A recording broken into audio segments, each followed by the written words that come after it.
Am I the jerk for telling my daughter-in-law to stop crying after she got called fat? My daughter-in-law is a very sensitive soul, to put it lightly. She will end up in tears at basically any pushback or any slightly rude remark. It can be extremely frustrating because anything brought up will end up with her in tears and you looking like a huge jerk. One example, she has a habit of not taking off her shoes before going into people's homes. I hate that, by the way. About a year ago, she was tracking mud into my house and I told her to take off her shoes. She started crying because my tone was too much. Okay. I didn't yell or anything. My daughter was there and agreed I wasn't mean when I said to take off her shoes. It was a whole thing, and my son gave me a whole lecture about how I can't say things like that. I told her to take off her shoes. I'm already so on your side, OP. She isn't a quiet crier either. It's loud and everyone notices the moment it happens. Then everyone needs to comfort her, and you're in the wrong for making her cry. There are more examples of this, and the whole family has had to deal with it. Now, a new issue came up this weekend at a get-together for my other daughter-in-law's daughter's birthday. The birthday was going well, and there are a lot of young kids there. One of the kids, he is 4, almost 5, can be rude. His parents are working on it. He doesn't have a filter. During the event, when she was helping pass out the food, he called her fat. The parents grabbed him, and she started crying. It was getting loud, so I pulled her off to the side and told her to stop crying. I didn't want her to cause a scene at a 7-year-old's birthday.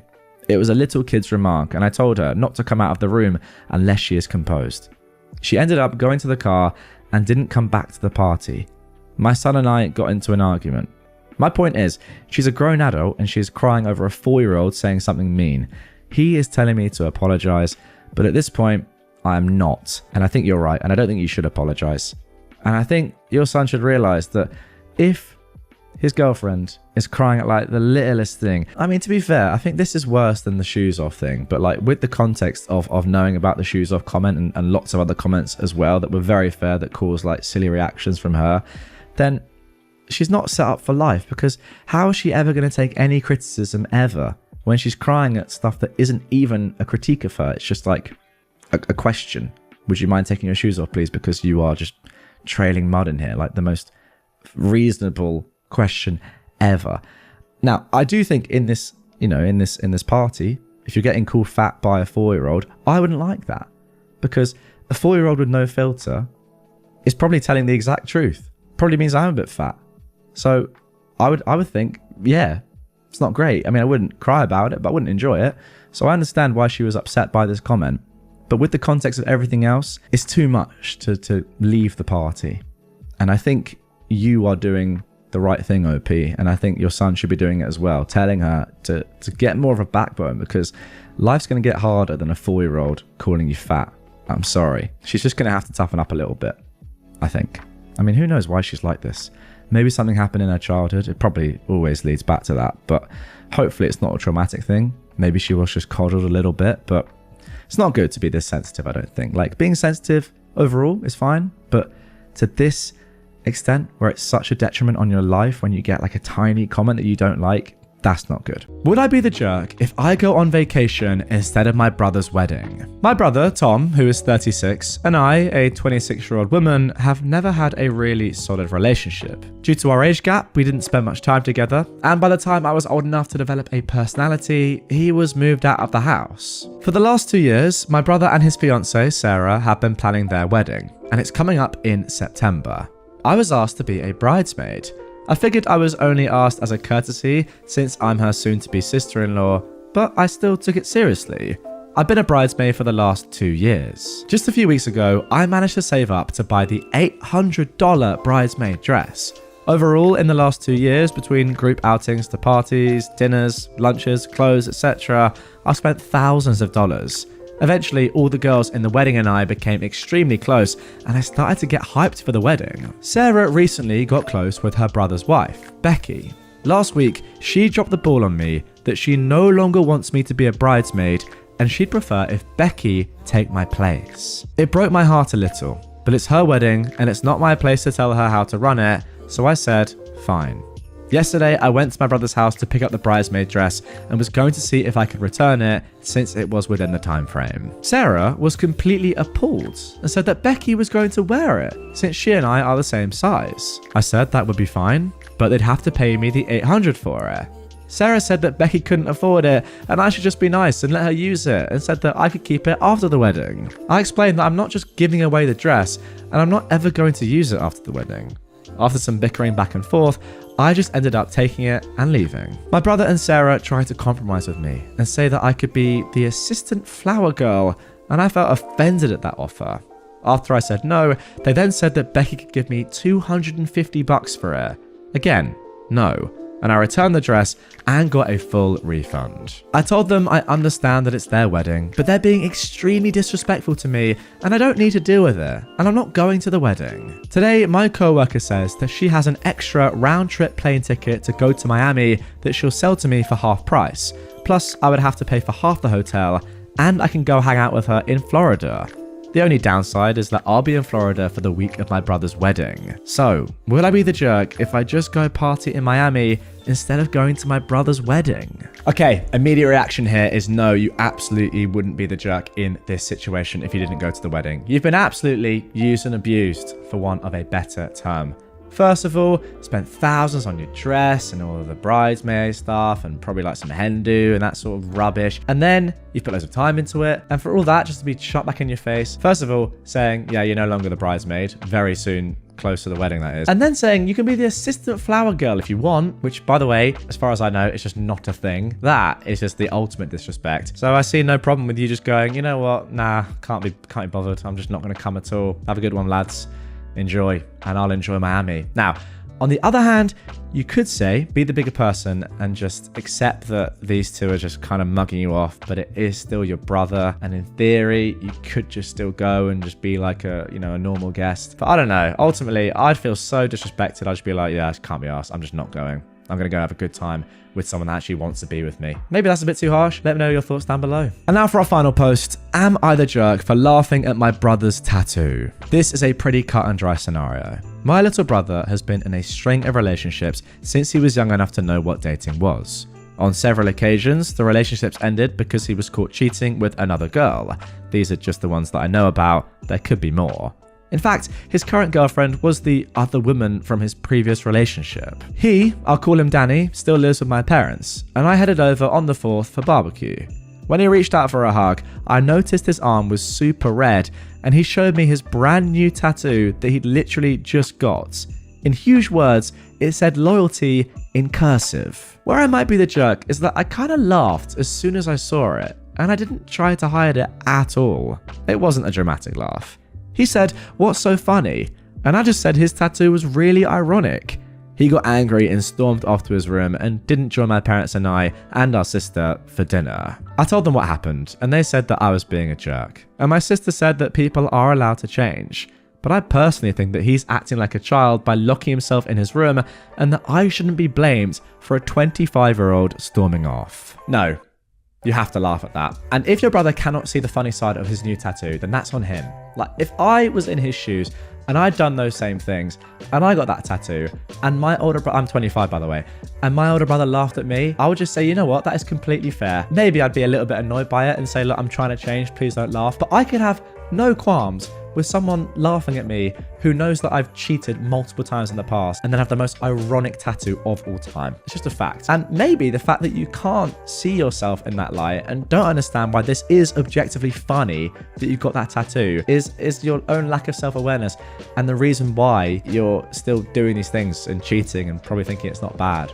I don't know. Maybe it's time for Opie's brother to have a look in the mirror and think, yeah, what am I actually doing here? Is this tattoo, have I got this to try and prove to myself that I can be loyal, or am I just clutching at straws? I don't know. Nonetheless, it's a very funny tattoo to get, given your history, and yeah, OP, you're not the jerk for laughing. It's funny. Am I the jerk for saying I'll be driving myself and paying for my own room on the upcoming family vacation so I won't have to be a babysitter? I, a 23-year-old man, was repeatedly stuck playing the part of helper and babysitter on family outings. I had to move out of my parents' house because I kept being forced to help watch my 3 nephews. Last year, we took a family vacation in summer to the coast. I rode along with my parents and they paid for my hotel room. Only I had to share that room with 3 rowdy boys because my sister and her husband wanted a room to themselves. I was promised time to do my own things on the vacation, but instead I ended up having to help with these kids. I complained to everyone about it and was reminded I was there for free. And then we pretty much just did only one thing I wanted to do, which was tour an art gallery. I like doing this whenever I'm at the coast, but the kids find it boring. This year, my parents have a beach trip planned for June, and they assumed I'd be riding along the same way as last year. But I refused. I said I'd be driving myself and paying for my own hotel stay to have my own room. My parents were shocked and tried to remind me of the cost. I said it was no worry. I've got a good job and a decent running car. I can more than afford it. That's when the but started. I stated the previously listed things as why I'll be driving myself and paying for myself. I want to be able to enjoy this vacation as an adult and not be treated like a child like last year. My parents told my sister, and she called to blow up at me that I'll be ruining the vacation if I'm off doing my own thing while she has to wrangle her 3 boys. I ended up yelling at her that last year all she did was rope me into her mess. I didn't really get to do much of anything I wanted to do, and I was treated like the bad guy for wanting to just go to an art gallery. I'm a grown man. I deserve my own vacation too. Now my sister is not speaking to me, and my parents are still trying to convince me to just ride with them to keep the peace. I'm still refusing, but the pressure is getting to me. Am I the jerk for not giving in? I know they'll have a pretty hard time when they won't have another person there to help. Right, then immediately let's get into this first edit. It's been barely an hour since I posted, OP says. But my sister is apparently a Reddit lurker in the mornings and she saw my post. Not only is she furious with me, but she's also upset that no one in the comments is siding with her. To make it short, she went on a big rant about how it's so hard to be a parent to triplets, and the least I could do is help because I'm young and single and she needs a break. I stood my ground on my decision, and now she's calling our parents to get them involved. I'm expecting a call from them any minute. And then a further update from OP. Well, I'm off work now, so I can tell you guys more as to what went down. I guess you could say it's over. My sister got our parents involved, they looked at my post, and were absolutely horrified by the continuous influx of commenters. Yes, they're very angry with me that I posted here, but I told them that if they'd just listened to me to begin with, I'd have never needed to. Guys, for context, this post has over 40,000 upvotes and over 7,000 comments, and I'm pretty sure you guys can all work out who they're siding with. I'm sick of the whole keep the peace mentality that sacrifices me to placate my sister. They in turn went off on my sister, and to make a long story short, the whole vacation has been cancelled. The hotel wasn't booked yet anyway, but my parents are arguing with my sister. My sister's blaming me, and my nephews are crying because they aren't going to the beach. My sister called me at lunch and basically implied I have no life, which is why I have time to help. I recorded that and told our parents, and that's currently what they're fighting about. And then one final small update. I wasn't going to update again, but here's a little more. Parents said that they won't ever push babysitting of my nephews on me again, and have agreed that what happened last year was unfair to me. Right now, they're very angry with my sister for telling me I should help her because she thinks I have no life. My sister, though, is playing the victim. And my brother-in-law is basically saying nope to the whole mess and spending most of his time at work. Well, I don't blame him. Thank you to everyone who's commented. You made my day. Now guys, that is the end of r/AmITheJerk for this story, but it's just the beginning of this whole escapade. Let me tell you, this now gets a little bit crazy. We're moving on now to r/entitledpeople where this story continues, but goodness me, you're going to want to stick around. Here we go with the second post. So then, now moving on to the second post from OP. My parents apologized, my sister did not, at least at first. A week ago, I made this throwaway account to ask AmITheJerk a question, in which I was found to be anything but the jerk. I have too much to say to post in there as an update, so a friend recommended I come here to r/entitledpeople. Now, my posting on AmITheJerk essentially opened a Pandora's box in the family. Basically, my parents and older sister have become very comfortable with me helping with the childcare of my young triplet nephews. I didn't leave home till I was 22 because I was trying to save money while also going to college. A scholarship covered a lot, and living at home kept me from getting rising debt due to my working part-time as well. I'm very thankful for this. However, after college, everyone just seemed to act like I had endless time on my hands and convinced me along on a family vacation. In this so-called vacation, I was forced to babysit my 3 at the time 6-year-old nephews. I even had to share a hotel room with them. And believe me, those kids didn't listen to a dang thing I said on the first night until I called their mother twice. And I was treated like the bad guy for wanting to do other things during the trip. Like, if it's something the family doesn't enjoy as a whole, then it doesn't happen. Which was extremely hypocritical because I'm family, but wasn't included in that vote. And you can bet I aired this grievance with my parents after my last post. And they've acknowledged being in the wrong. You know what? Fair enough. A lot of the parents I see on subreddits like this never acknowledge this, so that is a good sign. After that awful vacation last year, I decided it was time to move out, and did so before the summer even ended, which surprised everyone as I gave them no warning. I'd landed a great job pretty much right after college thanks to an internship, and used moving as an excuse to drop my commute from 45 minutes to just 15. My sister hated this the most because it meant no more free babysitting on weekends, but she still tried to make me do it, and I caved, sometimes, usually by being bribed with pizza. And this sort of became a new norm. But then last month, my parents announced plans for another family vacation to the same place along the coast, and they basically wanted it to go the same way. I immediately saw it for what it was, a trap. I knew that if I rode with my parents and let them buy the hotel rooms, I'd be screwed over the same way as last time. So I just casually stated I'd drive myself and pay for myself, and that is when this all started. OP then outlines exactly what happened and how they came about posting the AmITheJerk post, and how his sister, lurking on Reddit, spoiled the post in less than an hour.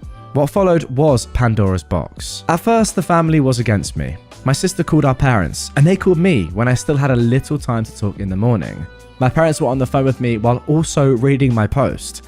I asked them if anything in it was a lie. They sort of steered around it and called the post an exaggeration, but I pointed out numerous details that made it pretty much on the mark. Then I told them to check the comments. There were already far too many to read. I was repeatedly refreshing the page on my home PC and telling them how many comments there were. Then I told them I was sick of their mentality of keeping the peace by forcing me to placate my sister. Then I said I was out of time and we'd have to resume this later. My parents were positively horrified that hundreds if not thousands of people were commenting in a matter of hours, and later on I told them that the numbers had basically doubled and were still growing, which only added to their horror. So I guess they were forced to take a long look at their own actions, and that right there is the beauty of r/AmITheJerk and Reddit as a whole, making parents reconsider their entire lives. I mean, it's unbelievable, really. My sister tried to call me to complain while I was at work, but my phone was on silent till my lunch break, so all she could do was leave messages and texts. But she was persistent and managed to get through to me when I was eating my lunch. The gist of the conversation was my post had taken our parents away from her side, and now they were mad at her. In the ensuing argument between them, my parents cancelled the entire vacation. Yes, they later acknowledged they just passed the blame out of embarrassment and have fully accepted fault. They told me no excuses could excuse the fact that they made me their go-to free babysitter when I wasn't even living at home anymore.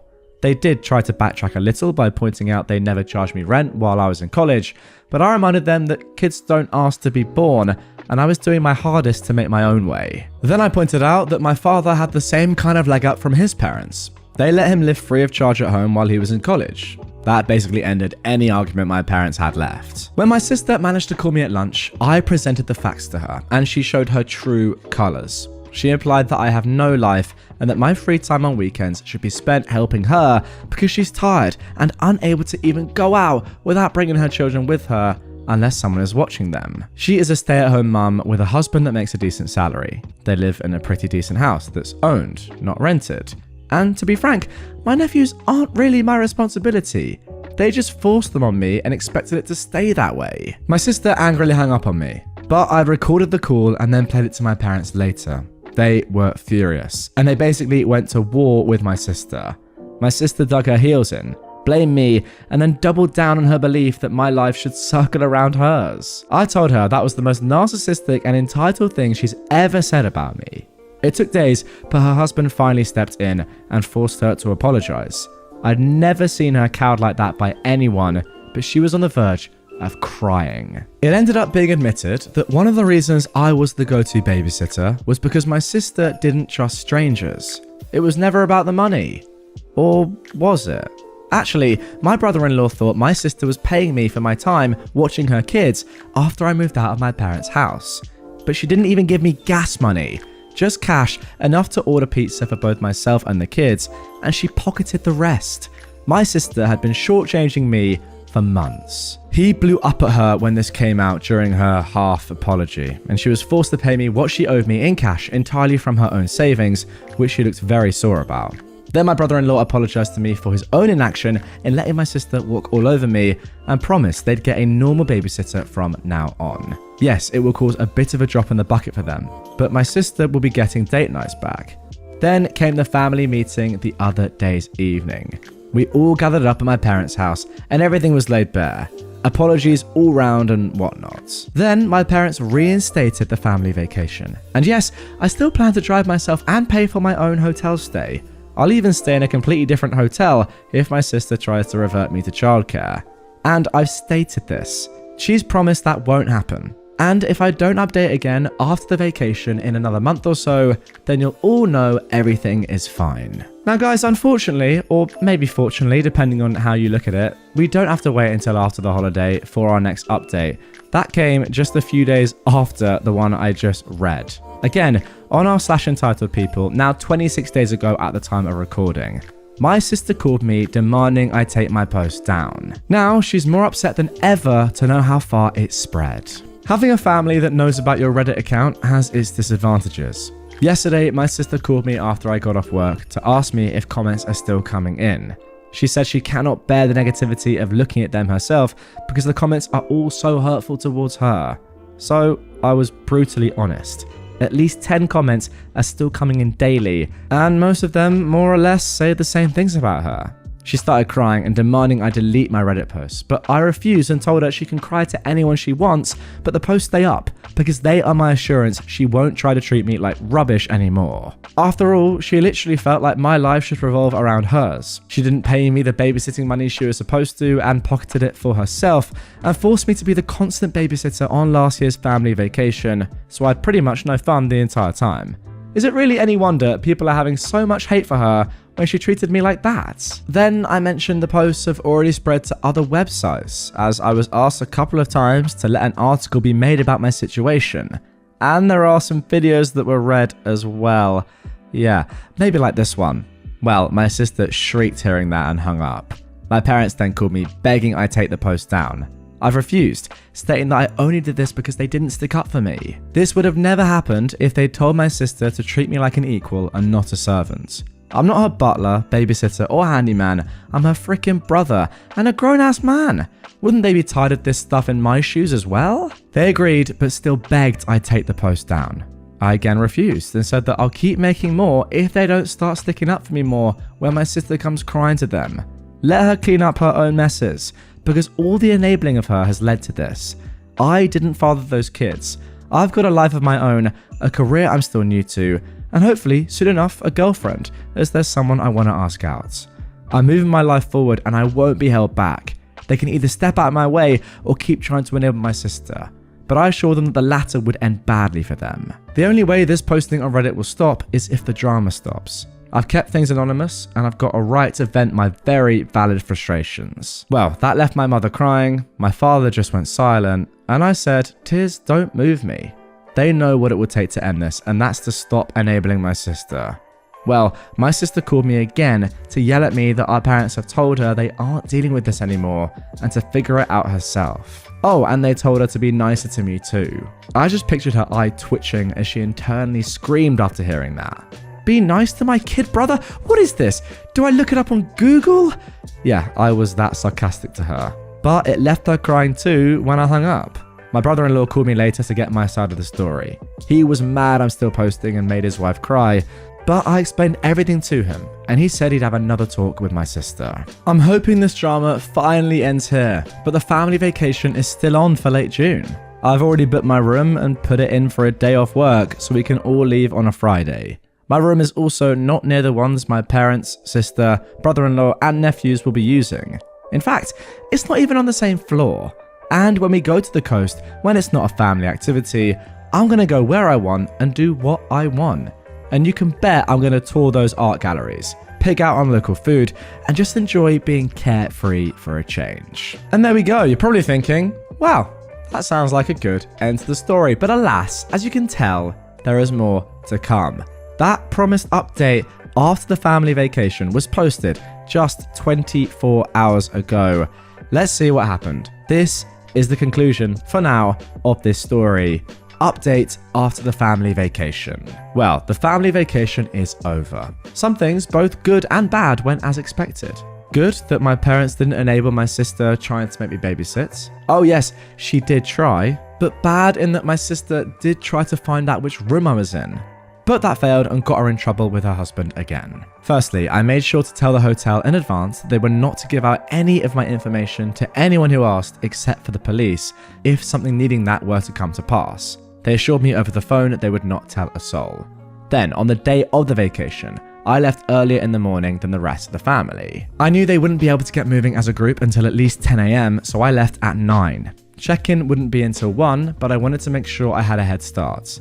I sent out an FWI group text and was off like a shot to make the 3-hour drive. My parents were upset because they'd planned a family brunch on the way, but I pointed out I was never made aware of that, so it was cancelled in favour of fast food. Like I planned, I arrived at the hotel early. Too early for check-in, but I told the desk staff I was there to make sure my parents or sister didn't give them my information. They claim they don't do that, but I told them I know for a fact it still happens sometimes, so I'm covering my butts. When they happen to be dealing with my mother, sister, and 3 potentially crying boys trying to guilt them at the desk, they'd better not yield. And I wanted to know if they'd try anything. They awkwardly promised me no one but me would get access to my room. Then I decided to go out and get something to eat. I came back more than an hour later, and there was my parents' car and my brother-in-law's big SUV. I went to the desk to check in after making sure the lobby was clear, and it was. Then I asked the clerk if my family had asked about me, and where I was staying in the hotel. Yeah, they did, but the clerk refused to tell them. My sister had apparently tried to push it, but her husband shut her up. I checked in, went to my room, and then called my folks. I didn't mention I knew what they tried with the clerk, and they conveniently didn't mention it either. Then we all met up as a family to go out and tour around. My sister at one point asked me to watch her kids for a moment, to which I replied, hell no, because I knew exactly what she was doing. She'd pretend to be gone for a moment and then be gone for an hour. I called her out and her husband told her to stop trying to make me watch their kids. So what does she do?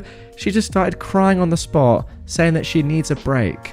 Her husband scolded her. He's a tired man, but he wasn't complaining. My mother gave me a nasty look, so I went right to her and said that if she tries to even think that I should be watching those kids, I would walk away from this vacation right now. It's not my job, and I'm sick and tired of her and my sister acting like this. Well, that made my mother start crying too, and then she just started repeating the words, "You're right," over and over again. This is another old tactic of hers. She tries to look pathetic to guilt me, but I just said I am right and just let it go before walking away. Neither my mother or sister tried anything for the rest of the day. When we got back to the hotel after dinner, my family were all crowding the elevator, but I didn't get in with them. They asked why, and I said I'd wait for the next one.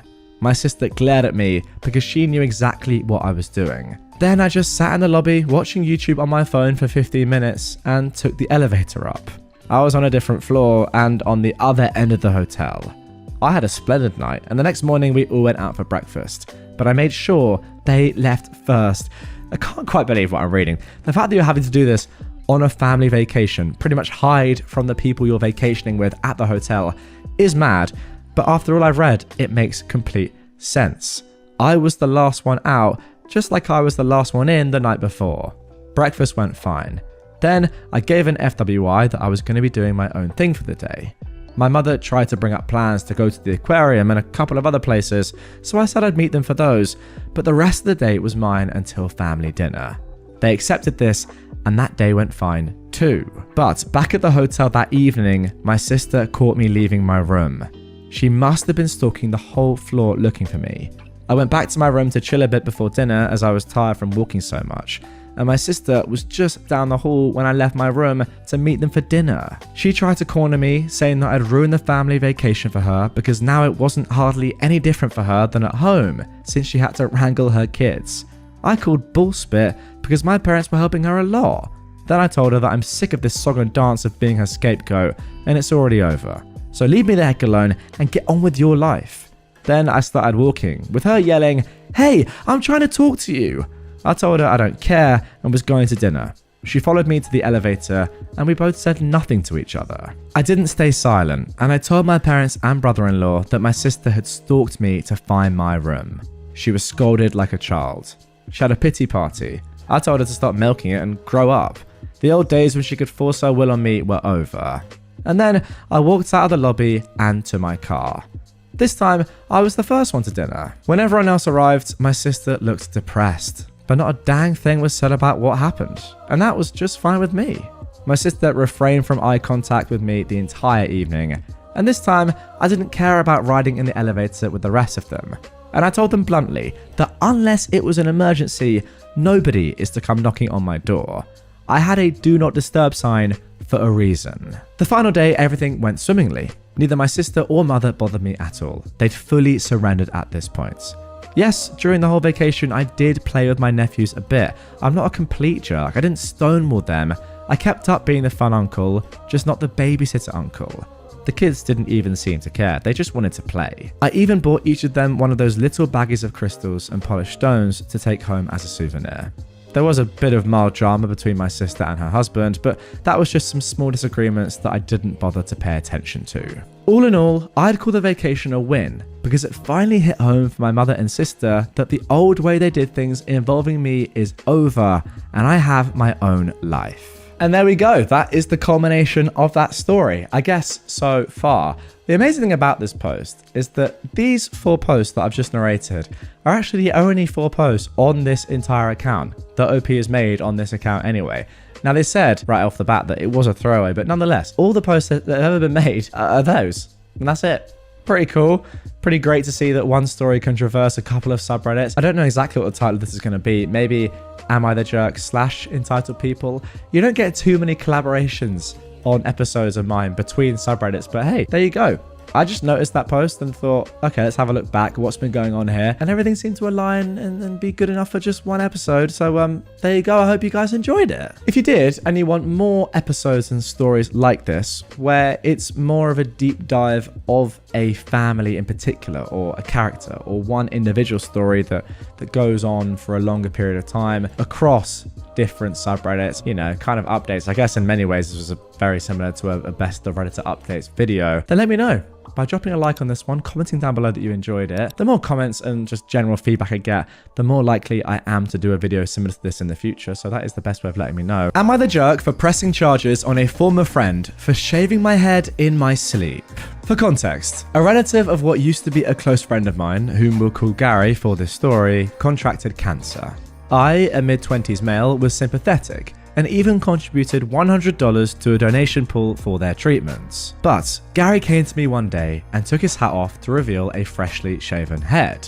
He told me that everyone in his family was doing it in support of his relative, and so were a lot of our mutual friends. Then he asked that I get on the bandwagon. I told him I didn't want to shave my head because I like my hair. My hair is black, regularly combed and well styled. He said I could just get a wig or something, and had actually brought his shaver kit. He was unboxing it when I told him this was not happening. I don't even really know his relative that he's doing this for, so I'm not doing it. End of discussion. He called me a jerk and left angry. We didn't speak for a week. Then last Saturday, I got invited to a party at another close friend's house. There I found out that Gary had tried the same thing on several other friends, and only a couple of them actually did shave their heads. Gary wasn't at the party, so I had a blast hanging out, playing video games, listening to rock music. But I had way too much to drink and I couldn't drive home, so they said I could just sleep upstairs. I passed out on a bed and it was a blissful sleep, till I was shaken awake by another friend who told me that Gary had showed up late at night and they caught him shaving my head while I was passed out. I saw what I looked like in a mirror and wanted to scream like I was in a horror movie. Gary even shaved off one of my eyebrows. Gary was still there and acting proud of himself, saying, Now you're gonna have to shave off the rest. Just like me. Lol. I was furious though and called the cops.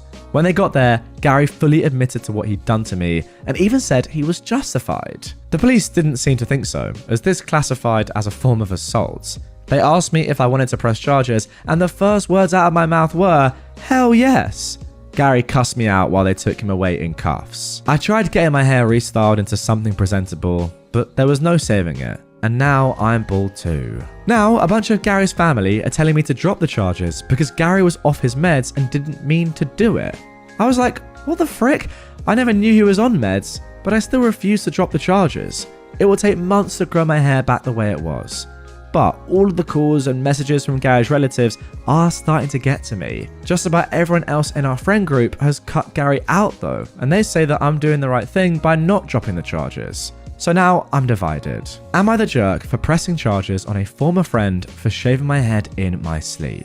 Okay, now before we get into that update that I promised you, which was posted just a few days ago, firstly, my initial thoughts on this post, which was posted over a year and a half ago now. I just don't think in any way, in my opinion this is, that you can be seen as the jerk here. You could argue it's a little bit extreme that you're going to that length to press charges on someone that's just shaved a bit of your hair and your eyebrow, but that is legally assault. And if that is the case, then therefore you are well within reason to press charges. And ultimately, if you've said to somebody, no, I'm not doing that, and then they've done that to you while you're asleep, that is just disgraceful, disgusting behavior, and they do deserve to be punished. So if something like that is punishable and you are up for it and you want to do it, yeah, I see nothing wrong with saying, you know what, no, I'm pressing charges. In terms of the meds, there's absolutely no reason as to why that can possibly be your fault. That's on Gary, or I guess the people helping Gary, his family, but yeah, mostly on Gary. And in terms of people that might think, okay, but he was doing this for a good means, sure, but it has to be up to the individual to decide whether they want to get involved in that. And as OP explicitly said, they barely even know the person that has cancer. If you barely know someone that has cancer, you're just not going to shave your head, as much as it is a nice thing to do. And OP donated $100. Is that not enough? Nonetheless, here we go. Let's see what happened in this one. Here is the update. A friend of mine just showed me a video yesterday in which my old post had been read. Honestly, I'd nearly forgotten about it, since I was only there to ask if I was the jerk or not. And since I don't want to go through the pain of trying to do an update on r/AmITheJerk, I thought I'd just do it here, since entitled spells out Gary pretty well. This is, by the way, on r/entitledpeople. Other than that shaving incident, he tried to get us to partially pay for his food multiple times by combining the check and dividing it equally when he always got the most expensive thing on the menu. And once even pulled the "I forgot my wallet" bit. He was described as a neckbeard by multiple people, including women he flirted with. He tried to get a married neighbor woman that was older than him to have an affair with her, and then later egged her apartment door when she refused. That one I only learned about a couple of months after my original post. And no, Gary never saw consequences for doing that. I also learned he stole several video games and DVDs from friends, mooched food and drink out of their fridges, and even went through a period as a squatter for 2 months by refusing to leave a house he'd been let into by a former tenant, and the landlord actually paid him to leave. Gary's also an extreme hypocrite who contradicted himself more than a corrupt politician. For example, one minute he'd be anti-vax, the next he'd be complaining about other people who weren't getting the C19 vaccine. Pretty sure he never got it too. I can't believe I ever had any sympathy for this man. So then getting into what happened after Gary shaved OP's head. Gary's family harassed me and tried to make me drop the charges.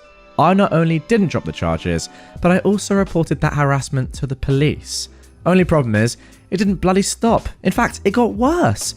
Mainly from Gary's mother, whom I can see where Gary got his charming personality from. She showed up to my apartment a couple of weeks after the shaving incident to scream at me that I knew nothing about what they were going through, and a little hair wasn't a big deal. I told her my hair was a big deal to me, and what Gary did was inexcusable. Well, that earned me a slap on the face, followed by a swift kick to the nuts, followed by a few more kicks to my body after I went down. It was all recorded by a camera that I had watching the front door. The landlord wouldn't let me put in a Ring doorbell cam. One of my neighbours saw her and screamed at her that they'd be calling the police. Gary's mum ran, and I ended up going to the hospital with minor injuries. Mostly just bruises, a black eye, and a sore groin. Gary's mother got arrested, and I filed a lawsuit against her for attacking me. I saw her in court twice for both her assault on me and the lawsuit I filed for her assault. This woman had taken several self-defense classes over the years, so she knew how to fight. That had the judge consider her a trained individual, and she was sentenced to 6 months in jail, given 2 years probation, and ordered to pay my medical bills. She actually cried to the judge about the money, but he wasn't having it. It took some time to see her in court again for my lawsuit against her, as she was out of jail by then.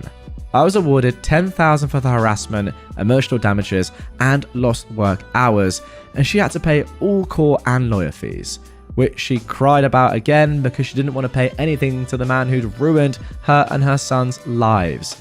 But she had the money for both court cases because she had no problem paying.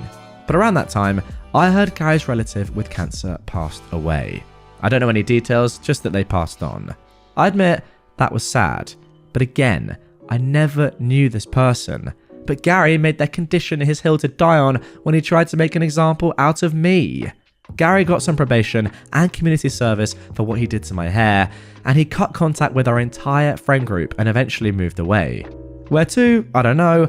I don't care either. As for my hair, well, it grew back just fine. Took nearly half a year to get it back how it was. My boss had me put it out of sight for a while, and I was wearing a hat everywhere for at least a month. I did take that $10K I got in the lawsuit and combine it with my savings for a down payment on a house, so I've since moved into a much better abode. I also have a girlfriend now that's living with me.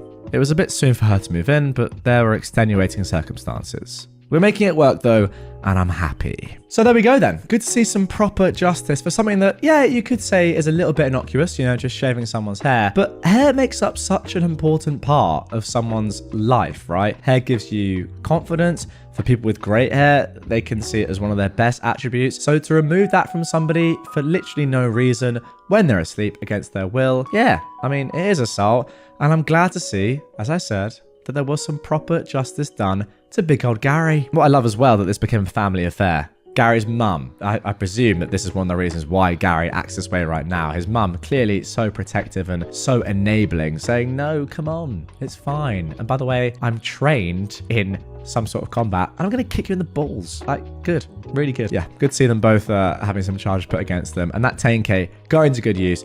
Great story, love the update. It's very rare that we get a Redditor come back after almost 2 years to give us an update on the situation. But OP, thank you very much for doing that and concluding this story. All the best. Am I the jerk for how I, a 37-year-old man, reacted to my son, who is 17, coming out to me? So, I've always known that my son had an interest in men. He was slow on the pickup of incognito mode, and from the searches he made, I figured he was at least bi-curious, if that's the proper term for it, since he hit puberty. Well, last year he started bringing a boy around, and it was obvious they were dating, to the point I figured that he knew I knew, and it wasn't a big deal to anyone. Well, apparently, I was wrong. After school yesterday, he and his boyfriend came up to me and said there was something really important they needed to tell me. My son said that they were dating and had been for a year. Well, I was surprised that he wasn't aware I knew and was a bit thrown off. My mouth moved faster than my brain and I said, well, that's pretty freaking gay. Now, I thought it was peak comedy since it is in fact gay. However, I understand using the word gay in that way gives it a very negative undertone, hence the mouth faster than brain comments. Now, my son and I are usually pretty edgy with our humour, this being fairly tame stuff for the stuff we normally joke about. While probably not appropriate for this situation, it wasn't not our norm for a conversation between us. However, he and his boyfriend were very, very upset and left. I'm probably the jerk, but I thought I would check and see if you all had some advice on what I can say to fix it. He currently won't respond to my texts or calls. Okay guys, I think what I'm about to say is going to be very, very controversial. Now, it's not the first time on this channel that I've said something controversial and you have all disagreed with me in the comments down below. But what I will say is that I think this is just a tough spot.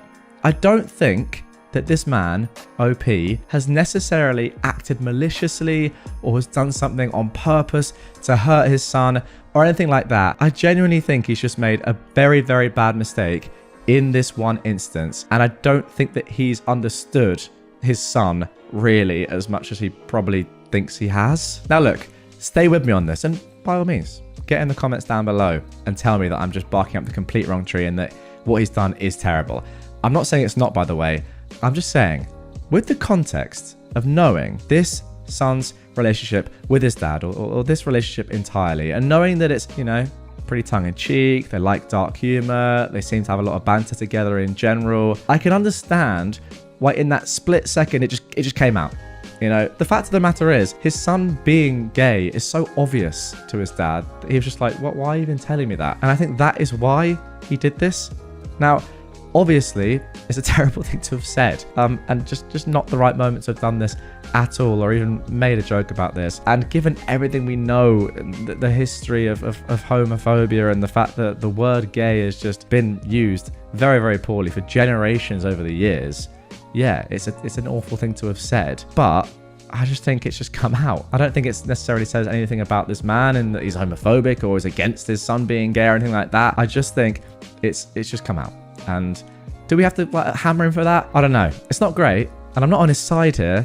I'm just saying I can kind of understand why in that split second he just said it, because he has that sort of rapport and chat with his son. He's like, what? Yeah, obviously I know you're gay. It's been obvious to me for over a year, for years. But yeah, obviously if he could have that moment again, I'm sure he wouldn't do this sort of thing. And for his son and his boyfriend, yeah, it's absolutely shocking. I'm not saying that's not. But hey, listen, you get in the comments down below.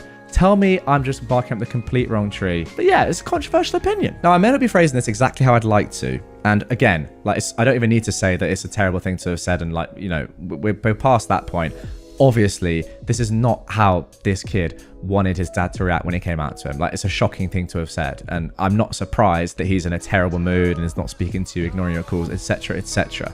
That is, there's not even any point of even, wondering why that is the case or saying, is that the right reaction? It's obvious. However, let me get this comment up on screen because I think this kind of explains a little bit better what I'm trying to say. So, this user has said, "You're the jerk for the wording. I won't lie, as someone who's been out and proud for years, that joke made me laugh my butt off, but your son needed support more than humor. In the grand scheme of things though, I was expecting much worse from the title. Okay, fair enough. So I think if you just apologize and explain that you meant it in a humorous way and that you fully accept him and his partner, you and your son will be fine." There it is. I think that's fine. What I'm trying to say is, I don't think it's like a crazy homophobic sort of slur. And I know I'm going on here, but yeah, this can be resolved for sure. It looks like you have a little bit of a jokey relationship with your son in a way, and it's just not the moment to do it, but it's not the end of the world. Have a sit down with the lad and tell him, look, son, I'll be honest, I did have my intuition that I thought you probably were gay, and that's why I said this. I do apologize though, and I support you so much, and I fully am behind the fact that you're gay, or whatever sexuality you subscribe to. It's completely fine with me. I'll love you forever. I mean, clearly I'm not a dad, but yeah, just make sure he knows that you support him. That's all you need to do. Am I the jerk for telling my wife off after getting our daughter to cut her hair off, even after being told not to? My wife is currently battling cancer, and one of the things she's told me she's struggling with the most was losing her hair. She's been given a near 100% chance of survival since we caught her early, but the chemotherapy has destroyed her hair anyway, and she had to shave what was left of it off a few weeks ago. Not long after that, she suggested we attempt to get our 17-year-old daughter, Anna, to do so as well. Now, Anna has very long hair that she puts a lot of care into, so I felt it was appropriate to ask her in private if she wanted to or would be willing to do such a thing. She told me that she didn't want to cut her hair, and I figured that was the end of that. However, yesterday they came home from a girls' shopping trip, something they do every so often, and Anna had a buzzed haircut. That struck me as odd after what she'd said, so after dinner, I talked to her, and she told me that my wife had said she would never forgive Anna if she didn't show her support by buzzing her head. I asked her if she was happy about it, and she said that she wasn't. When I went to bed, I brought it up with my wife, and she said it was Anna's choice to or not. I just told her how I'd see the situation. I told her off, saying she needed to respect Anna's personal choices, and that a 17-year-old girl being against shaving her head wasn't exactly out of the ordinary. However, my wife simply said it was to show support for her. I've been sleeping on the couch since. Yeah, I love my wife and I understand that she's going through something traumatic. However, her attitude comes off as very manipulative to me, and that's not behavior that I feel I can personally accept. I'm not sure if I can move past this to continue the relationship. So, am I the jerk? Okay, this one a little bit more cut and dry than the last one. I'm really interested to see the comments from that. Nonetheless, this is yeah, obviously just your wife's just done something terrible. Like, fine, going through cancer, obviously pretty bad, but you can't guilt trip your 17-year-old daughter to chop her entire hair off, something that she loves so much. Think about how that's going to affect her in life. I mean, who knows what that effect could have. I don't even necessarily think it matters if she's been given a near 100% chance of survival or whatever. The decision of chopping off your hair has to be down to the person who the hair belongs to, surely. Anna's not even happy with this. I don't want to call it selfish, because look, going through the chemotherapy and having cancer is clearly a terrible thing, and of course you want support in that moment and throughout that period, but it's not ideal, is it? Anyway, OP, you're obviously not the jerk for telling your wife off. Okay, now for our third post. Am I the jerk for telling my brother it's pathetic that he can't do the basics of what his wife did? I love my sister-in-law and brother. They have 2 kids, and my sister-in-law Rachel was a kind of stay-at-home mum. She worked from home part-time, but also took care of the kids and all the chores. I was over multiple times and the house was spotless. Really, I thought she was just extra cleaning when she had guests, but no. When I had my kids, she showed me her schedule. She'd be up at 5 for meal prepping for the whole day. Like, she never stopped, and a lot of her tips helped me with my own home. Now, my brother lost his job, and it was decided that Rachel would go back to work full-time and he would stay at home. The kids are in kindergarten and 1st grade. He has this on easy mode. I've been over to help sometimes since he just sucks at it. The house is always a mess, the kids are usually late to school, he asked me to drive them after the school talked to him, and he doesn't cook. It's just sad. He got in a huge argument with his wife since dinner wasn't done and she had to make it. He was ranting about how it's unfair and that he's trying. I told him it's pathetic that he can't do the basics of what his wife did. He has 8 hours free and he can't keep the house clean. I told him she'll divorce him if he doesn't stop being lazy and figure it out.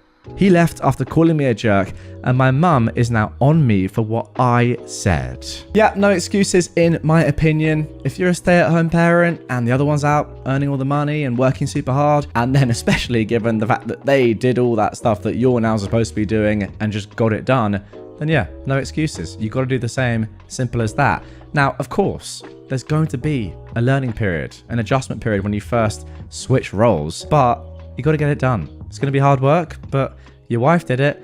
Why can't you? Oh, actually, I'm just looking at the comments, and this is a great point. She works part-time, said a user here, and did it all. He has no job at all and he can't do it. I mean, crazy. And also, it's just really, really poor form. If you can't do it in the 8 hours of a day, then your wife has to do it after doing all her work and then coming back and probably being knackered and expecting to just like chill out. She's then got to do even more work. It's just not fair. And ultimately, this relationship is not going to last very long if your brother continues on like this. Am I the jerk for calling my daughter's father spineless and his girlfriend creepy over their name choice for their daughter? A little bit of context for you all. I ended up falling pregnant with my 10-year-old daughter during a drunken hookup with a friend in my mid-20s. Not the most glamorous or flattering truth, but it's the truth all the same. When we found out, we decided to keep the child and co-parent while remaining friends. We were never a couple and we didn't want to be one either. 4 years ago, he began to date his long-term girlfriend and they moved in together last year. She fell pregnant and I've been supportive to them both as much as I could be without crossing any lines. I've encouraged my daughter to help out whenever she's staying with them during the pregnancy and to behave. I've also made it clear that I want the children to have a close relationship despite having different mothers. I've even said that if they were comfortable with it, on nights I have my daughter, if they ever want time alone, I'll babysit once they have the baby so my daughter can spend time with her sibling. All in all, I thought everything was great and I was excited for my daughter to have a sibling as she's always wanted one, but I had no interest in having another child. 3 days ago, my friend and his girlfriend had a daughter. They asked me to bring my daughter to the hospital to meet her little sister yesterday alongside others of the family. So I did exactly that. But when they introduced us to the baby, I was shocked. They'd named her using my daughter's name. Wait, what? That is so dumb. I wasn't expecting that. She didn't seem to have any issue with this when she introduced the baby, bold as brass. My friends seemed uncomfortable and wouldn't look at me directly. I asked them what they were playing at which point my friend's father said he'd take my daughter down to the cafeteria to get something to eat and left with her. My friend told me to calm down and not overreact, while his girlfriend told me she didn't see the issue and it was a pretty name. I asked them if they'd named the baby for my daughter, trying to understand the logic here, but his girlfriend said that no, it was just a pretty name she liked. I then asked if they planned to use a nickname or a middle name when addressing her on a daily basis, and her response was that she didn't see a need for that. I told them they were being ridiculous and that they couldn't do this. I then told his girlfriend that I found this frankly creepy and told my friend he was being spineless if he was happy to go along with this. He tried to claim our daughter could use a nickname or something, but I shut that down immediately, asking why it was more reasonable for a girl who has used that name for a decade to shame her name compared to a baby who had no concept of what a name was yet. His girlfriend told me I was being a female dog talking to her like that after she just gave birth, and asked the nurses to remove me, saying I was being disruptive. Maybe my temper is running a little too hot though, and I was too harsh on her when she'd just given birth. It's just so freaking weird. Yeah, it's very weird. No doubt about it. As you can tell from me reading it right there, just was not expecting that at all. I mean, safe to say, OP, you're obviously not the jerk. And funnily enough, I do agree with you. I do think it's actually more on your daughter's father, your friend, because I don't know, maybe his girlfriend doesn't have too much of an affiliation or care for you. Who knows? Maybe she's just a bit of a weird person. But come on, as a dad, you can't have two daughters with the same name, even if they are from different mothers. That's ridiculous. If you're not going to put your foot down, then yeah, you're not a man that I want to be associated with.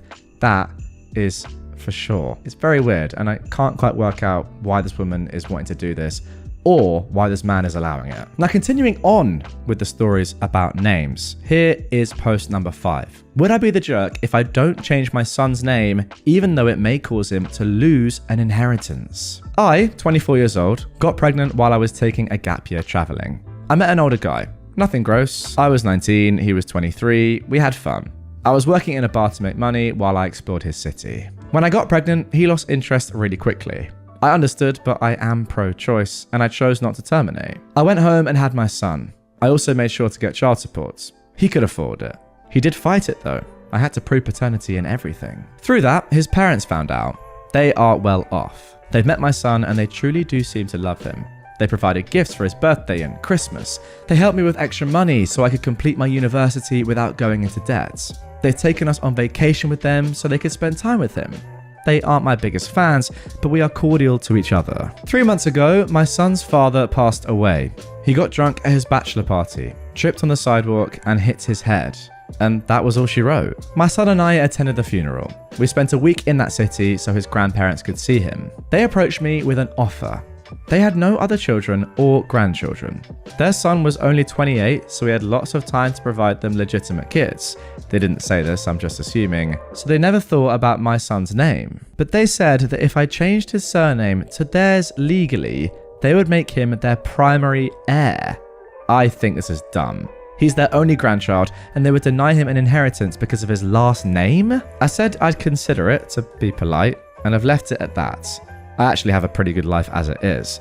My family has been very supportive, and because of the whole court thing, my son's father had to have life insurance with him as the beneficiary. Would it be nice for my kid to get a big sum of money? Yes. But do I want him to have the surname of a man who didn't want him, see him, or love him? No. I've been talking to my family about it, and a few of them think that I'm being a jerk for giving up this kind of money for my son. It is generational wealth, and I'm making the decision based on emotion. But I think they're jerks for thinking money is the only thing that matters. I think I'll tell my son's grandparents that they can talk to him about it when he is 16.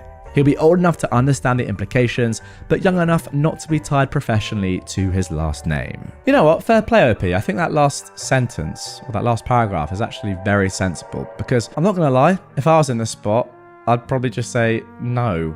Shut up. What are you doing? I'm not changing my kid's surname just to get a bit more money, even if it is generational. I don't care. Like, life's not all about money. If you are changing your name to get money, there's something just gross about that.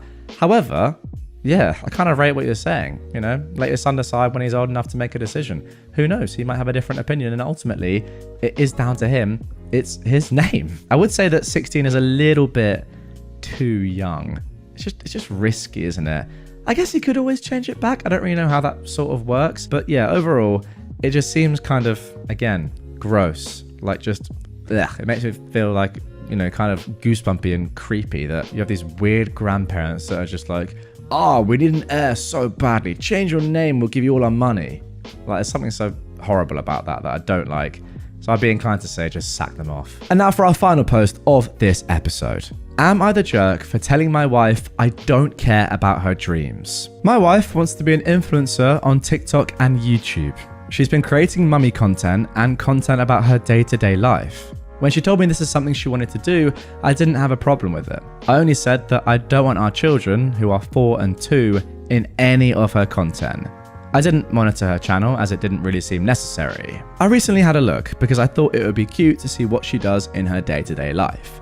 And I found our children's faces in almost all of her content. I told her she straight up needs to remove all of her content. She said that she knew I wouldn't agree, but she doesn't think it's a big deal.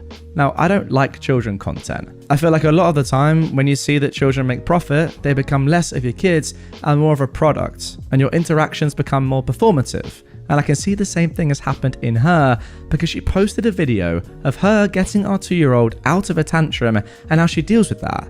But how is your first instinct to record and hold a camera while our baby is crying? She started crying, saying that she built this up and this is her dream and deleting her content will ruin it. And I said I simply don't give a dang. If you don't delete it, I'll consider a divorce. I know a lot of people have children on their social media, and I don't mind an Instagram or Facebook post, but to make videos seems too intimate to share. She told her friends and even hinted on her social media accounts that she has an over-controlling and narcissistic husband that doesn't want her on social media. I'm currently being ridiculed by her friends. So, am I being over-controlling or narcissistic? No. Obviously you're not. Need I say more? Need I say more? If you have explicitly said, I don't want our kids on your videos, that's up to you. It's not one of those things where it's like one person does, one person doesn't. I'm sorry, but if one parent doesn't want their kids on videos, I mean, I agree with you. Instagram, Facebook is different. Photos are different. But videos like parenting and kind of like, you know, Ace Family sort of vibe content, then you just can't do it. I'm sorry, you just can't. I mean, let's be honest. What do we think of parents that make profits from their children? Personally, I think it's pretty disgraceful. One of the most disgusting ways to make money. Actually, I would put it as, you know what? I mean, I don't know. It's not awful, is it? Like, there can be some really nice, wholesome content. It's when it gets to the stage which it's got to with your wife, where she is filming first and then actually parenting later. That is when it's actually disgusting. Just again, like the last post, very, very gross behavior. But yeah, do something else with your life, I would say. Or just do some more wholesome content. Not, this is how I deal with my kid when they're in a really bad mood. Oh, I get my phone out first. Pretty poor if you ask me. Am I the jerk for giving my son non-vegan food behind my wife's back? I am 32 and my wife is 33. We've been married for 8 years and have a 12-year-old son together. About 6 years ago, my wife decided to go vegan. She was sent the documentary Dominion by a vegan friend of hers, and ever since has said that non-vegan food is revolting and refuses to eat it. After a long conversation, I agreed to go vegetarian and be vegan in the house and around her, which she was happy with. She also decided our son should be vegan, which after seeing a dietitian, I also agreed with.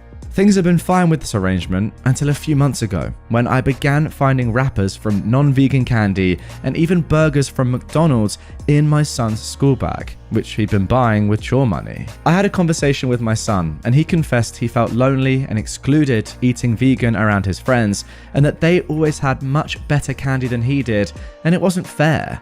I decided I didn't want him spending his pocket money on snacks and throwing out the vegan snacks that we actually buy him instead of buying games, etc. It just made no sense. But I also know the way my wife feels about non-vegan products. So I began buying my son what he wanted on our way to football practice instead. Long story short, my wife recently found out what's been going on and completely flipped out. She called me an animal abuse enabler and a few other names, and said that I was corrupting our son. Now she's not speaking to me. Our son panicked and told her that I had bought the snacks for him and he didn't know they weren't vegan. I don't blame him for that. He just doesn't want to be in trouble with mum. So, am I the jerk here? Oof, this is a tough one to start with. First of all, I will say 100% I don't think that you, OP, the dad, are in the wrong here at all. Like, it's a tough spot. I get that. And as much as you really want to, support your wife and you yourself have subscribed to going veggie and respecting your wife being vegan and having a vegan household, it's really tough when you see that your kid's life is being negatively impacted. I think we can all agree on that, by being vegan. Like, it's affecting him in school. He's having to spend his own money to get food on top of the food he already has. Who knows, it may also be affecting his relationships in school with his classmates. I don't know. He says he feels isolated. That is tough. I think, to be honest, it gets to a stage with your kids, and you're probably at that right now, where you and your wife have to sit down and think, really, although your wife probably doesn't want to admit this, your son doesn't want to be vegan. And he's at that age now where it's up to him to decide if he wants to continue being vegan or not. Maybe he does. Maybe he wants to be veggie like you. I mean, you don't want to be vegan. You said that. You want to be veggie, vegan in the house, but you don't want to be fully vegan in your everyday life. I think you've openly admitted that. Maybe his son's the same. Or maybe he just doesn't want to be vegan or veggie at all and eat, every food. But I think at this stage now, it has to be up to him, really. So yeah, you're not the jerk. It's a conversation to be had as a family. Am I the jerk for embarrassing someone by pretending to be Japanese? Backstory. I am a 20-year-old woman, and I have a Japanese name, even though I am not ethnically Japanese. My mum is Korean and my dad is British. They met and fell in love while studying in Japan and had me there after marrying. We lived there until I was 14 before moving to the States. This will be important later. Today, a group of my roommate's friends came over to study with her, and I happened to be in the living room when they arrived. They were introducing themselves to me, and when I said my name, I have a pretty common Japanese girl name, so it's pretty hard to be mistaken about the origin. One of the girls made a disgusted face and laughed at me, saying that was so dumb. She said that she was Japanese American and I was culturally appropriating her country as a white person. I tried to explain that I lived in Japan for a while, and that was why. But she kept insisting I was lying and that if I was telling the truth, I'd be able to speak the language. Since she put it like that, I started talking to her in Japanese, basically explaining where I lived there and asking which prefecture her parents were from, etc. She then ends up stuttering through a sentence in an awkward manner before leaving in a half. Later, my roommate told me I embarrassed her by pretending to be more Japanese than an actual Japanese person and appropriating the culture, and that her friend expected an apology. So, am I the jerk? You know what? Even if you weren't Japanese, I would say you're not the jerk here. Even if you had nothing to do with Japan, I would say you're not the jerk. If you make this person understand that they are being racist, every ist you can possibly think of, realistically. Like, they just are, aren't they? I mean, come on. That is good enough in my opinion.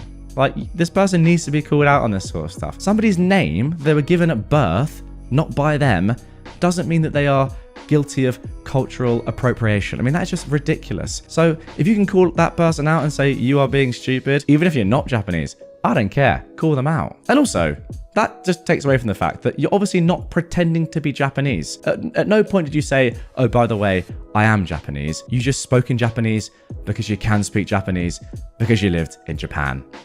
Really, really stupid from this person, but yeah, good on you, and do not apologize, obviously. Am I the jerk for suggesting my wife lower her standards so that she'll be less overwhelmed? My wife and I have 3 kids who are 12, 10, and 8. She is in a constant state of overwhelm and very easily irritated, constantly complaining how it's all too much. I'm of course happy to help and do my fair share for the kids or household, but it's never enough because her standards are too dang high. She insists one of us has to be up at 6:45 every morning to make sure the kids are ready and make the bus, which comes at 7:45. I told her they're old enough to not need that much help already. They can all dress themselves and pour themselves cereal and milk. There's no reason we have to be up. She says that cereal isn't a good enough breakfast, they need something more substantial, especially the 12-year-old, and that the 10-year-old has ADHD and will definitely struggle without help in the morning. And anyway, she wants to see them off and kiss them goodbye for the day.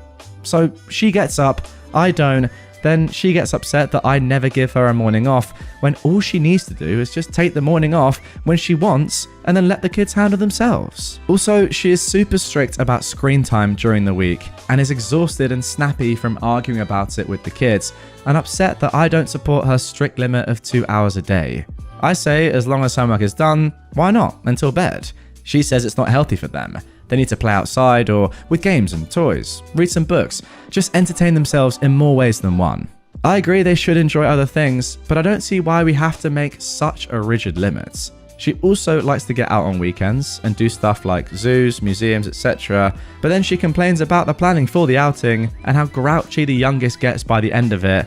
And again, I say let's just chill at home and voila, you've cut the work. I'm an engaged and active parent. I'm not trying to get out of it, but I don't think I should have to help my wife dig herself out of her own self-created holes.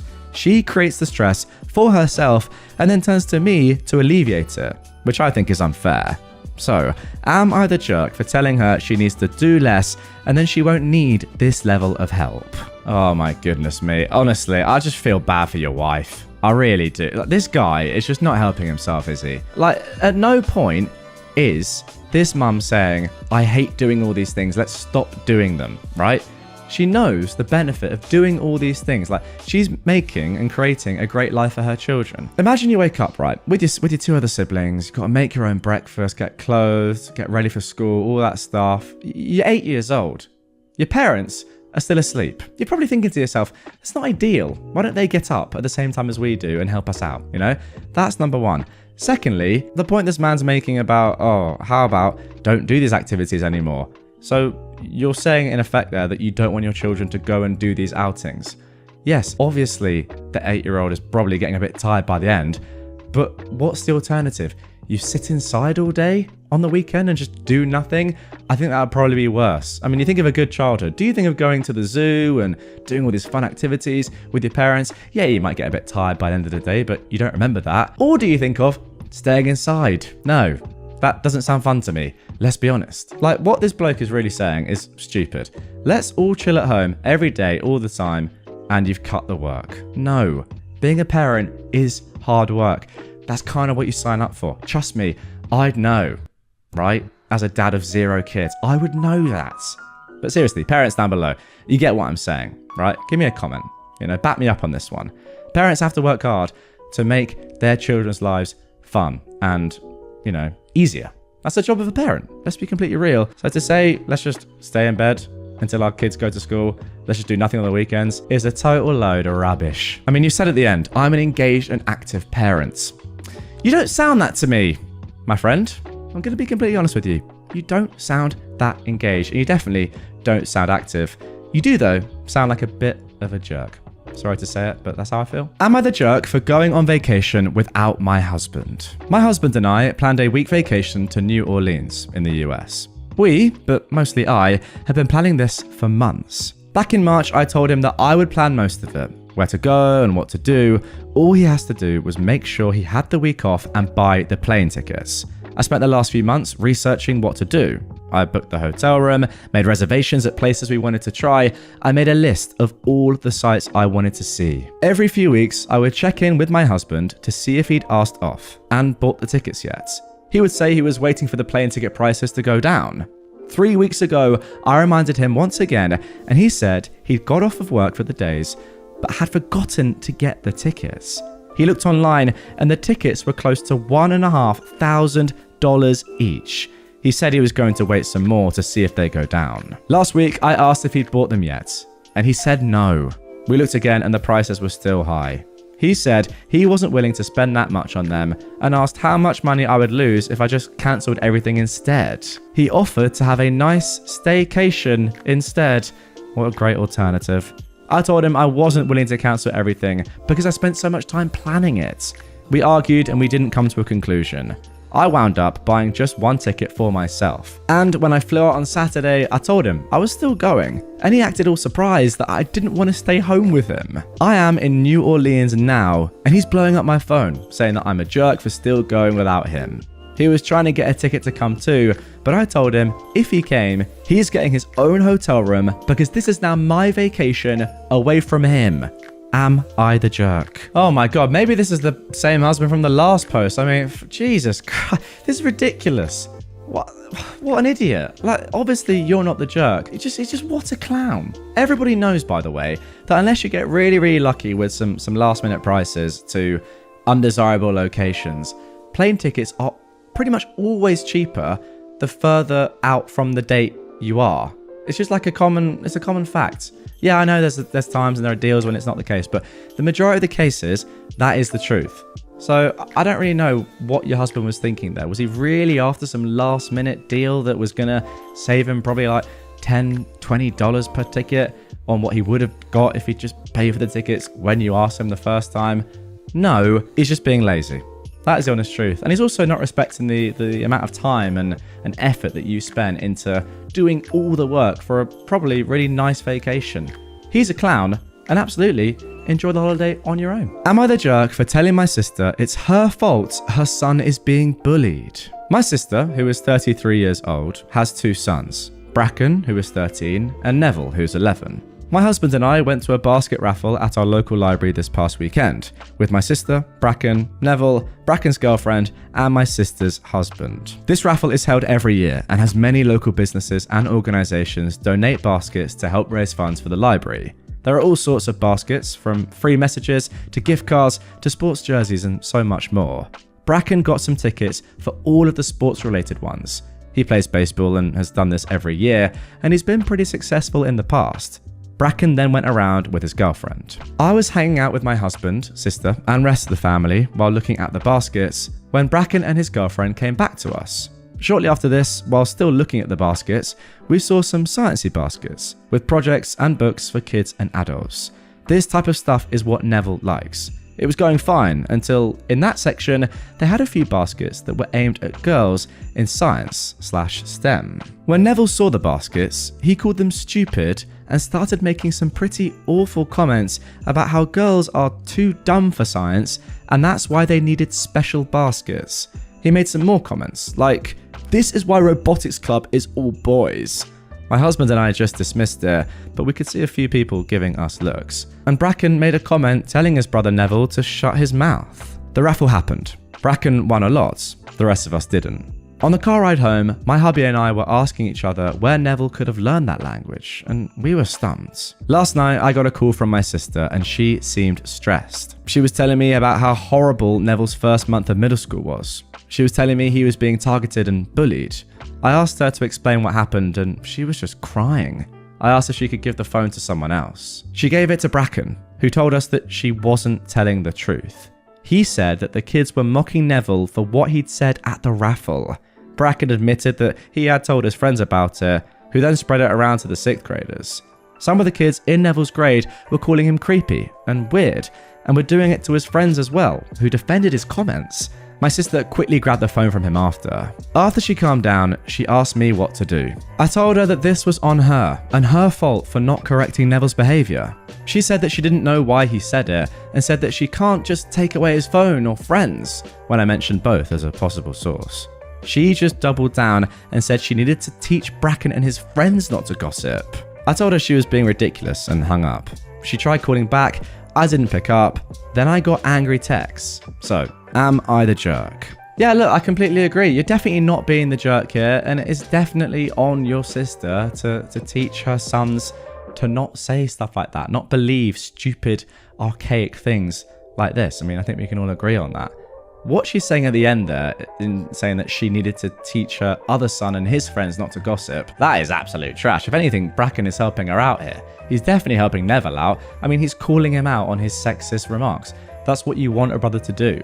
I don't know why you, as the mother, wouldn't be backing your son up on that one and saying to your other son, no, listen, you need to stop with this sort of stuff. Again, I'm not trying to blame the mum for saying these things to him in the first place, but it is her responsibility to make sure that she is, looking after her son, and part of that is obviously monitoring the opinions that he has, the friends that he has, what he does online, and making sure that he knows that those sort of opinions are just ridiculous. Don't have them. Oh wow, just looking at a comment here. I thought this was going to be about bullying because she named her son Bracken. I mean, it's completely irrelevant to the post entirely, but yeah, Fair enough. Any Brackens out there? Get in the comments. Big respect to you and your name. Am I the jerk for shutting down a girl's attempt to diagnose me with an eating disorder? I lost my left leg when I was very young from a hospital-acquired infection. I have a prosthetic leg which I use for walking and another one for running and exercise. When I was on my parents' health insurance growing up, I got refitted regularly as I grew up. Now I'm too old to be on my parents' insurance, and while my company's insurance is considered very good, getting a new leg or getting adjustments for body weight changes is still expensive. I expect to be paying a fortune if I get pregnant. So I try my best to stay the same weight, and if I gain some weight, I can immediately feel it becoming less comfortable to walk. Anyway, a friend's girlfriend and I were talking, and she began remarking on how I'm not eating much.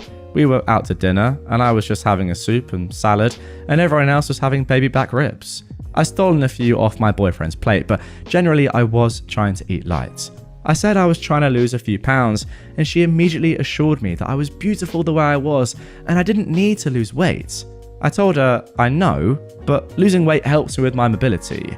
She then began diagnosing me with an eating disorder, saying I must have a delusion, I was very heavy and having issues walking. I was fuming. She sounded super condescending, and I blurted out that she had no business talking down to me about my weight, even if it was to tell me not to change it.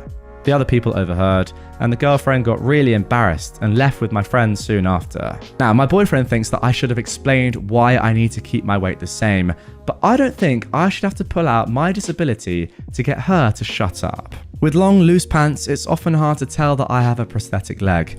I don't know if she knew, but I didn't feel like justifying why my weight needed to stay the same. But am I the jerk for shutting down her attempts to diagnose me with an eating disorder? There we go. Pretty stupid one to end, to be honest. Why is this person commenting on you? I just don't understand. You're obviously right, and again, obviously not the jerk here. You do not have to tell anybody ever about your disability or explain it to them if you don't want to.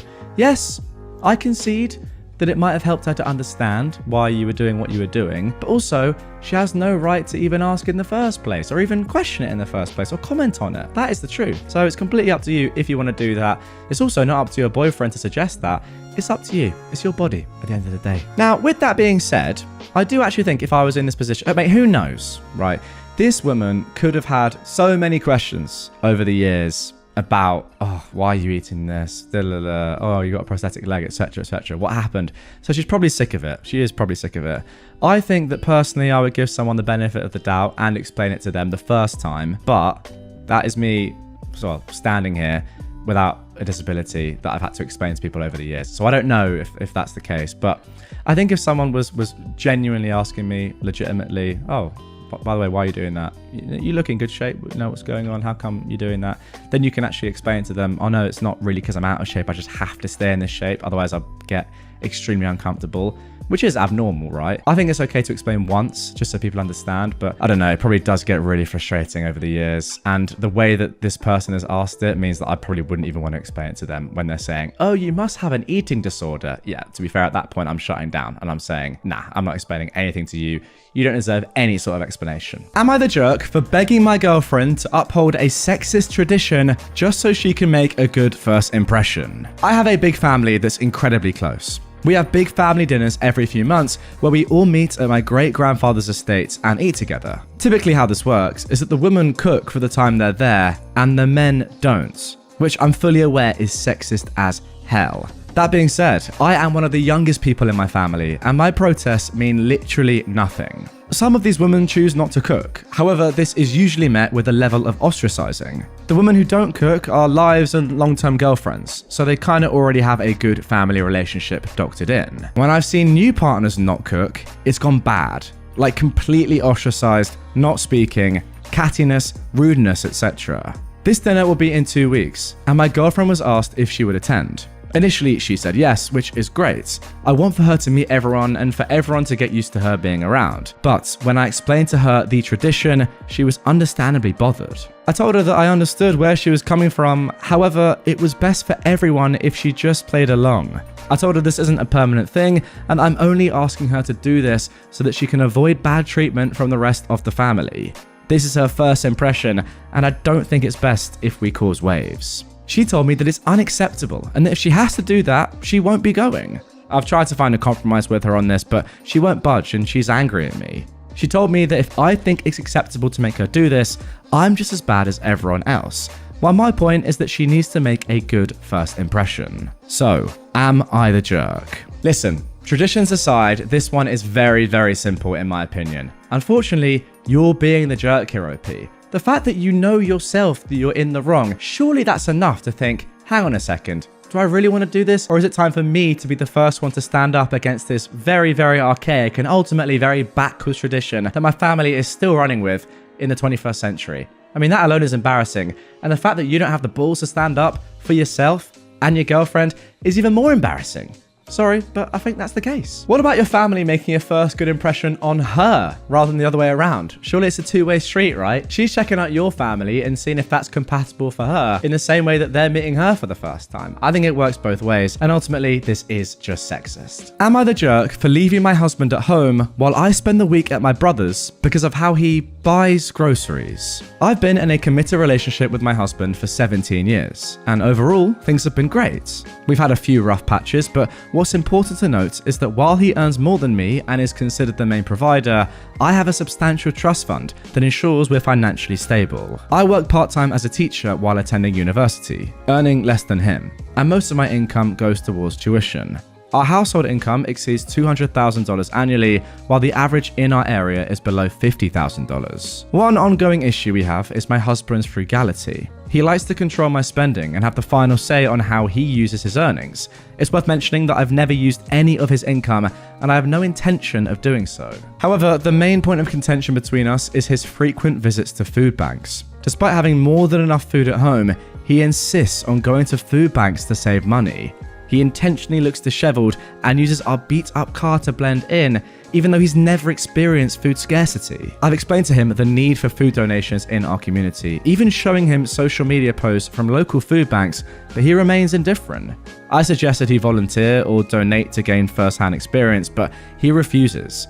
The unfortunate part is that since we're never short on food, most of what he brings home ends up getting thrown away. Today, I discovered our fridge filled with fresh produce and meat that clearly didn't come from our regular grocery store. When I confronted him, he admitted to going to a food bank after seeing a Facebook post about a donation of fresh food. People on social media were already asking if any was left, and there wasn't. I showed him these comments, but he brushed them off, claiming people should have gone earlier. Exhausted by the situation, I packed a bag and went to stay with my brother for the weekend, asking for space to think things over. My husband accuses me of overreacting, being vindictive, and threatens to go back to the food banks regardless of my feelings. His family is also messaging me, calling me a jerk, and urging me to stop interfering with his choices. I turned off my phone, but now they're bombarding my brother with messages. Thankfully, he supports my decision and ignores them. All I want is to enjoy the rest of my week without being angry at my husband. Yes, I could let this go and not scold him, but the food he takes could have gone to people who truly need it. I'm not leaving my husband, but I need a few days to gain some clarity. Am I wrong for wanting this space? Okay, this is absolutely ridiculous. I mean, it's clear. OP, you're not the jerk. The fact that your household income is $200K combined, and you say you have a trust fund as well, but you're going, well, sorry, not you, but your family, I guess, is utilizing food banks is actually disgusting. Food banks, I don't even need to go into what a food bank is or why it's there or who needs it and what using it when you don't need to. The ramifications that could have. They're just very, very obvious. Your husband is just a terrible person. I'm sorry. There's frugality, which is one thing. And I agree, sometimes you can be too frugal. Often I think that I can be myself. But there's also just downright, I don't know, ultimately stealing. And that is what your husband is doing. So yeah, on the one hand, maybe it's sometimes a good thing to be careful with money. But if you're taking food from people who can't afford it, then that's just ridiculous. Am I the jerk for posting videos of my niece and nephew misbehaving in response to my sister's complaints that I did not want them at my birthday dinner? My sister Angel claims to use hands-off parenting with my niece Sophia and nephew Parker.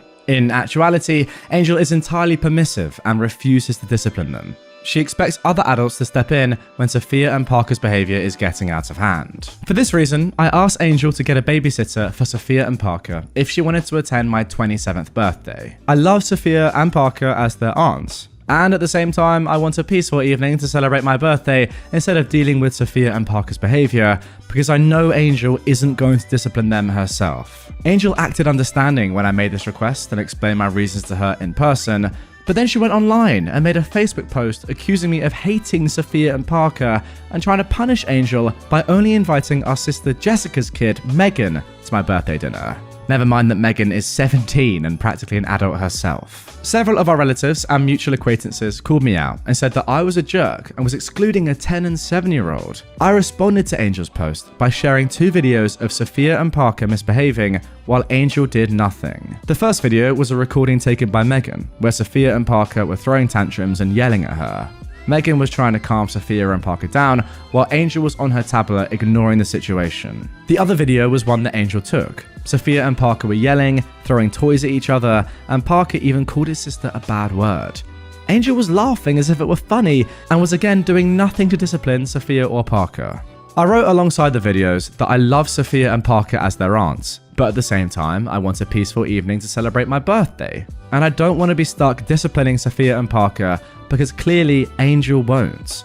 Angel ended up not coming to my birthday at all. My parents told me that I was in the wrong for sharing those videos, because everyone's children has acted up and posting those videos didn't accomplish anything besides embarrassing Angel. They also said I could have compromised by having a nobody under 18 rule for my birthday dinner.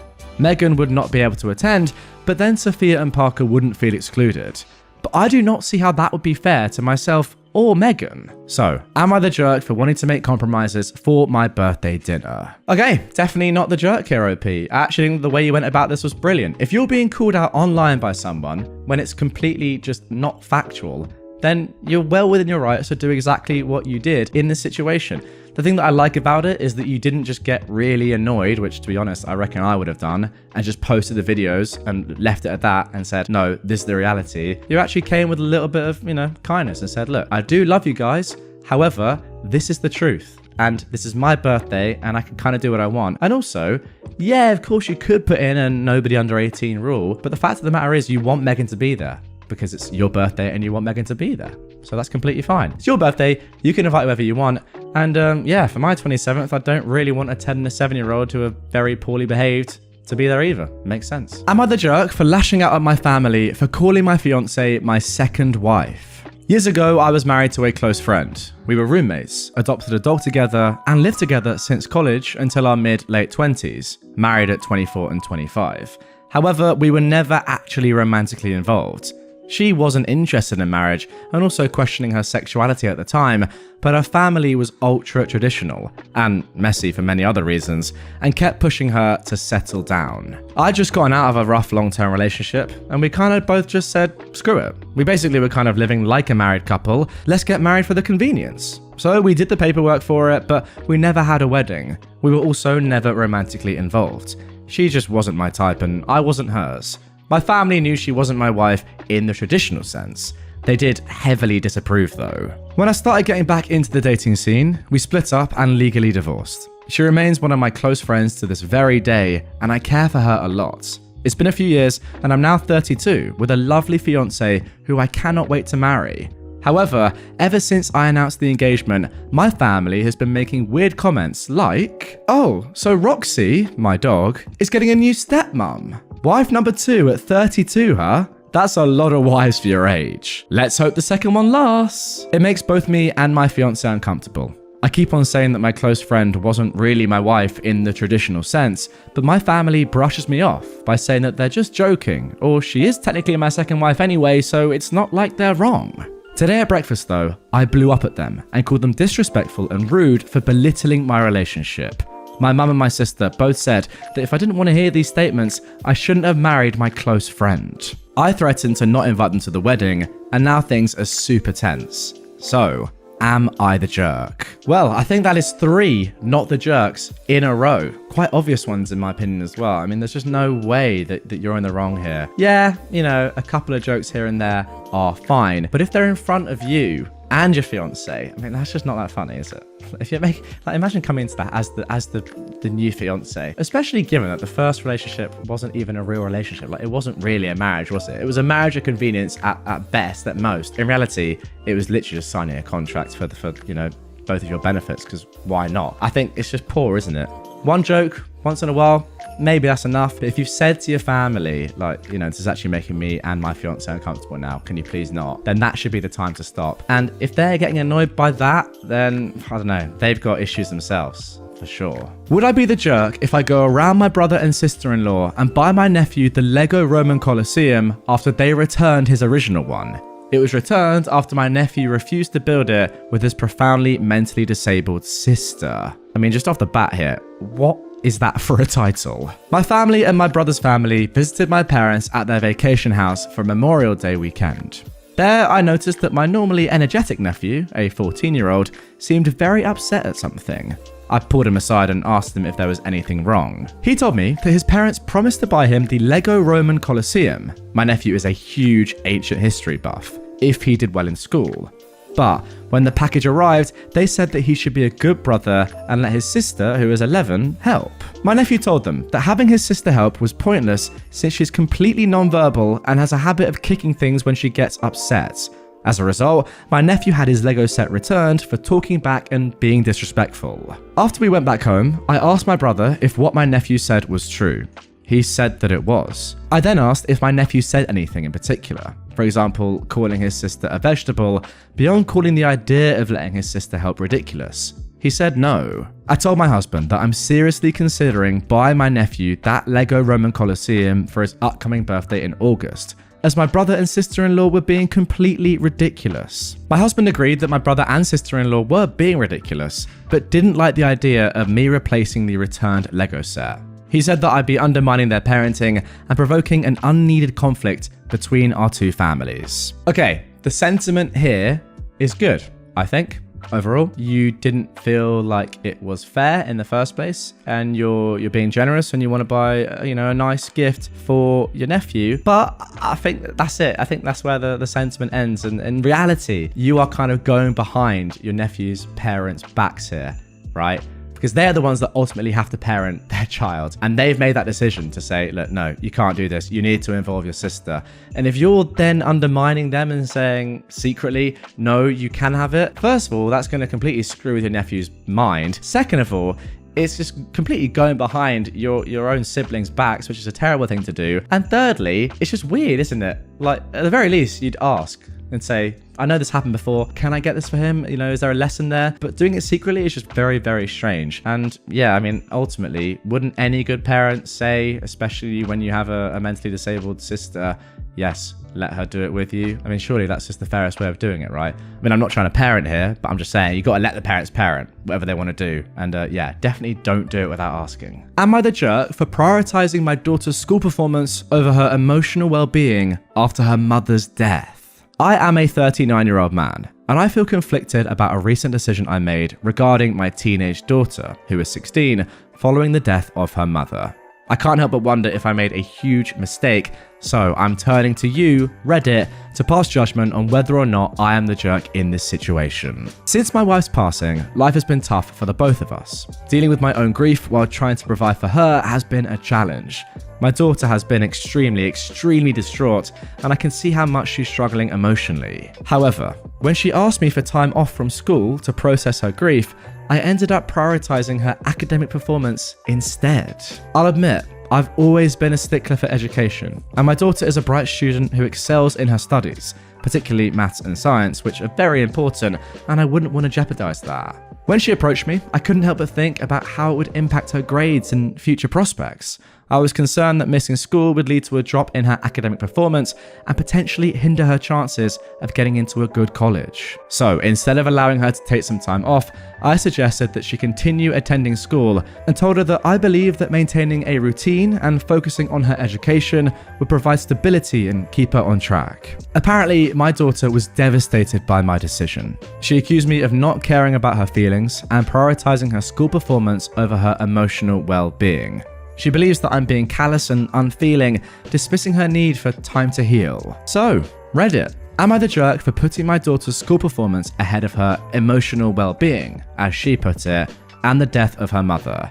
I'm genuinely questioning if I made the right decision and would appreciate your honest opinions. Thanks for reading. And there we go, guys. I've saved the best to last. And by best, I mean by by far and away the biggest jerk of this episode. What the fuck? Like, sorry, what the... I don't want to swear, but I mean, genuinely, how brain dead are you? I really, by the way, I really hope this person isn't watching this video, but if you are, mate, like, you're just so dumb. What are you talking about? You know what's crazy as well? For those of you that aren't watching and are listening, the dad has put emotional well-being in, like, inverted commas or whatever it's called, inverted quotes, kind of like taking the mick out of his own daughter. Like, as she put it, he put it in brackets, after the death of her mother. Maybe have a little bit of compassion. I don't know. Maybe say, yeah, don't just go straight back to school if you don't feel like it, because your mum's just died. These are the facts. Now, I do get his overarching point that perhaps routine is good in a mortifying time like this. However, given the circumstances and saying that your daughter actually saying to you, look, I really need some time off here, you can't then say, no, you're going to school every single day. And also, by the way, science and maths are important. Yeah, I mean, so's the fact that your mum's dead. How about that? And also, you don't seem to even care that much that your own wife's dead. I'm not going to like tell you how to grieve, but you know, you need to show a little bit of empathy for your daughter whose mum has literally just passed away. You absolute clown. Am I the jerk for taking up 2 seats on a bus? I ride the bus because I can't afford a car, insurance, gas, etc. I'm a 19-year-old woman and I live in the US, for context. A couple of days ago, I was on a bus that wasn't that busy. Not empty, but there were multiple unused seats and no one had to stand. I'd just gone shopping and had heavy bags that were hard to carry and hardly fit in front of my legs. So I sat in one seat and placed my bags on the seat next to me, essentially taking up 2 seats on my own. Since it wasn't crowded when I got on, I didn't see an issue. And like I said, the bags were super heavy and they hurt to carry, so I wanted to set them down. The bus ride was kind of long, and as it went on, more and more people got on the bus. It eventually got pretty crowded to the point where some people had to stand up. I didn't ever move my bag or offer the seat to someone. In my experience, most people don't want to sit next to strangers anyway, and a lot of the time, people will end up standing instead of sitting in an empty seat next to someone they don't know. Also, no one said anything to me. At the last stop, ended at the bus station where pretty much everyone was getting off, someone passive-aggressively told me, "You could have moved your bag and not been inconsiderate and rude.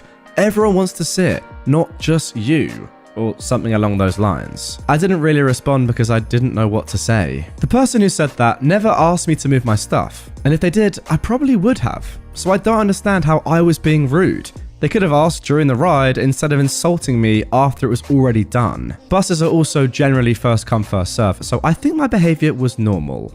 Am I the jerk? Wow, starting off an episode with someone that is just 100% a jerk. I mean, it's not even a conversation. It's not even a debate. You don't have to be asked to do something to be kind enough to do it. The given thing when you're sitting there is literally the done thing. You'd be stupid not to. If you're using 2 seats and people are having to stand, then you give up one of the seats. It's just a fact. You can put the shopping elsewhere. You said that, you know, you didn't have loads of space, but you make it work. You don't want to make people stand. That is awful. Also, it's not on other people to ask you if they can sit there. You should be expected to do that. It's just a nice thing to do. I do that all the time, by the way. If there's 2 seats and I've got a bag, I'll put my bag on the seat. That's completely fine. But as soon as it's getting a little bit busier and you know that people are looking for seats and people are having to stand, I mean, it shouldn't even get to that point. You move your bag, you offer the seat, obviously. I don't actually understand how someone can write this and think that that's even up for discussion. What a start to the episode. Am I the jerk for splashing women with water at the pool? I am a 31-year-old woman and swimming is my hobby and how I keep healthy. My favorite swimming pool is the local university pool. As a graduate, I have access, but they also have community hours when people from the town can pay and swim. It doesn't do lane swimming, but typically everyone knows to stay away from those doing laps. I was doing laps at the far end with the pool wall on my side, so I couldn't move even if I wanted to. I was mid-session when 2 women my age jumped right in front of me and just stood there by the wall on the shallow end. I couldn't stop in time and I pushed from the wall between them, forcing them to move aside. I was being more careful next lap, but they just kept standing there. There was plenty of space on the other side of the pool where they could stand and chat without bothering anyone, but they chose to stand right in front of me. So I continued swimming, pushing from the wall. If they refused to move, I just turned in water, making sure to make a big splash. I took a break to drink some water, and one of them started screaming at me how I got her hair all wet. I told her it's her fault and just continued swimming. She waited for me in the changing rooms and went on about how I was inconsiderate and I ruined her hair. I told her to F off. She started going off at me and started screaming, calling me a jerk and a female dog. I grabbed my stuff and went to one of the cubicles to have a shower and change. When I was leaving, they were talking to the manager. One of them was crying about her hair. I told my sister, and she thinks that I was the jerk here. But I didn't think so before. But now, with my sister agreeing, I worried that I might have been. So, am I the jerk? Guys, before I give my comments here, OP has added some updates. First of all, just to add, OP was the only person when the woman came in. They had the whole pool to stand. They chose to purposefully stand in front of me without swimming at all. Second, the pool is 25 meters long and you swim lengthwise, from deep to shallow end and back. They had the whole shallow end wall free, except for the meter or so I was using for kicking off. I didn't take the whole shallow end. Who would do laps there, except for kids? Also, while there's no designated lap lanes, lap swimming isn't forbidden. Typically, during open swim, 75% of swimmers do lap swimming. They weren't older ladies, they are about my age, in their early 30s. And finally, I didn't leave the pool to grab water. I had water on the edge, along with my other stuff for drills, or my earplugs, etc. This is perfectly normal and acceptable. Okay, you're definitely not the jerk here. I have no idea what these women are doing. They've gone for a swim, and then they're annoyed that their hair's got wet. Like, in a public pool. What did you expect to happen? If you're going to do that and you don't want your hair to get wet, first of all, probably not the best idea to go to a public pool. Second of all, don't go near the people that are swimming, like actively swimming and doing lengths.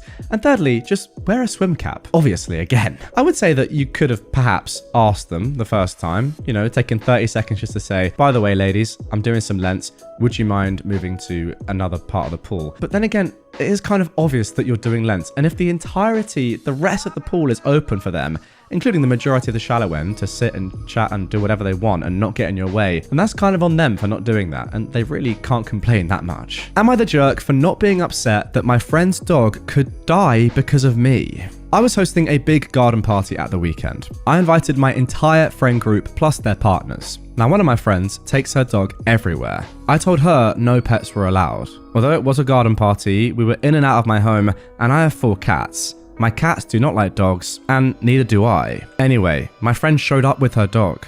I told her that her dog was not welcome in my home or garden, and I asked her to please take her dog home or elsewhere. Now, I thought my friend left. I went inside to sort some things out. I went into my garden about 15 minutes later, and my friend was standing there in my garden talking to our friends. She doesn't live that close, so I was confused. I went to ask her how she got back so quickly. She told me she just popped in and was going since her dog isn't welcome.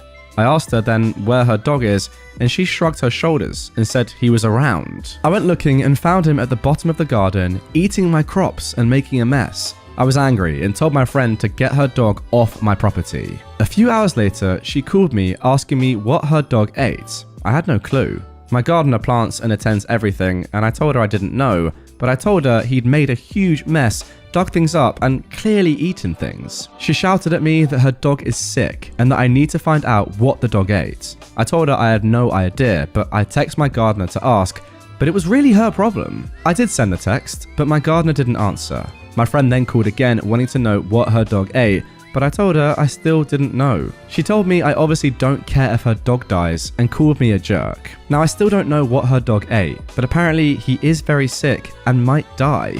I feel bad, but I told her not to bring her dog on my property, so I don't feel responsible like she says I am. So, am I the jerk? Now, once again, we do have a little bit more information before I give my assessments. First of all, after being unable to reach my gardener, OP says they took pictures of everything the dog dug up, which was a lot, and sent them to her friend. But OP has no idea what the dog ate and what it just dug up, and for all I know, what it ate isn't even pictured because the whole section is a mess. This wasn't good enough for her.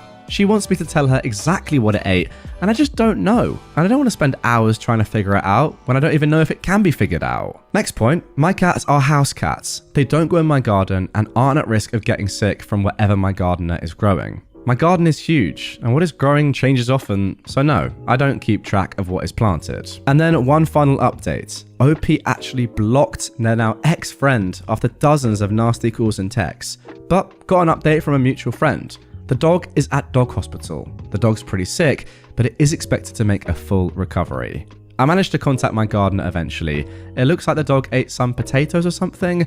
A lot was destroyed, so even my gardener isn't 100% sure what was eaten, but he thinks that maybe the pesticides were the problem. all the info from my gardener was passed to my ex-friend. Oh, and finally, my ex-friend has seen this post and is very angry about it.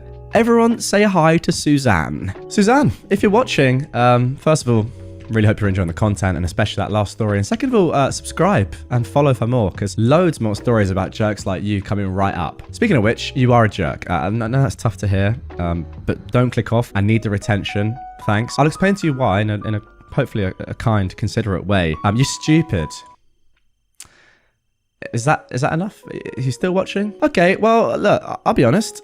You've been told specifically not to bring your dog onto private property, and you've done so. That's all I need to say. Look, from OP's perspective, maybe you could be a little bit more, I don't know, sorry that this happened. But again, I do agree with you. What are you supposed to do? Say, oh my gosh, that's so my fault that my gardener sprays pesticides on my plants in a house that I've told you not to come into with your dog. You can be sorry that the dog is sick and could have died. Obviously, it's good to hear that the dog is fine or getting better anyway and is not going to die. And I think that you were, to be fair. At not one point did you say, oh yeah, I'm happy that your dog got ill. However, to go beyond that and take the blame and be guilt and like feel guilty, nah, I don't think so. If anything, the owner should take the blame, surely, and feel guilty. Maybe they do, and maybe they're just kind of putting that onto you, passing the buck to make themselves feel better about themselves. But yeah, nonetheless, your dog is your business, right? And if you've been told not to take it into a place and you still do, then what happens in that place, you kind of have to be responsible for. Am I the jerk for telling my wife that she needs to get over being upset with me for pulling a scare prank on our son? Last Friday night, I, a 37-year-old man, was hanging out with my daughter, who is 10, watching a movie. My wife was working late while our 9-year-old son was hanging out with his friend. At around 8 p.m, his friend's mum texted me, letting me know that she was driving him home. I thanked her and then let my daughter know that her brother was on his way. She then suggested that we play a prank on him in which we jump out and scare him. I thought it would be a funny practical joke. And long story short, she and I ended up putting on scary Halloween masks, dimming the lights, and hiding behind a couch. I then texted his friend's mum and told her that his sister and I were watching a movie and to send him to the family room downstairs when he got home. He got home and came in. We heard him come in and say, hello, and then come down the stairs. When he got close, we jumped out at him and shouted. Now, here is where I fully admit I messed up. I thought he'd just be startled for a second and then would laugh with us over the prank. But that's not what happened. We ended up frightening him way more than I'd anticipated. He first started running off and then ended up having a huge, trembling, crying adrenaline dump for a long time. I felt really bad and so did his sister. His mother came home not long after and ended up sitting with him, hugging and comforting him. Naturally, she wasn't amused by my antics, which I understand because, again, I screwed up. However, she has stayed mad at me for all these days afterwards. She'll barely talk to me. I eventually got tired of it and told her that she needed to get over it. I screwed up, but I didn't mean any harm. I just really underestimated how much our prank would scare our son. I also think that our daughter is seeing how she's treating me over it and is being made to feel way too bad over her idea that was just playful, not bad-natured. But my wife just says that I should have known better and won't seem to forgive me. I get it, she's always been a complete mama bear, but it's not as if I don't love our kids too. Was my prank honestly so beyond that pale that I deserve to keep being punished over it? You know, I've got to just say it. I just think you're the jerk here, my friend. I'm sorry. I really do. I think with your kids, you have to be so careful with any sort of prank or thing like this, because ultimately, and look, maybe this is a bit serious, but something like this could genuinely end up scarring your kid. Like, it genuinely could. We all know how important childhood is and how things that happen in a person's childhood can really shape the way they are in future and cause a lot of issues.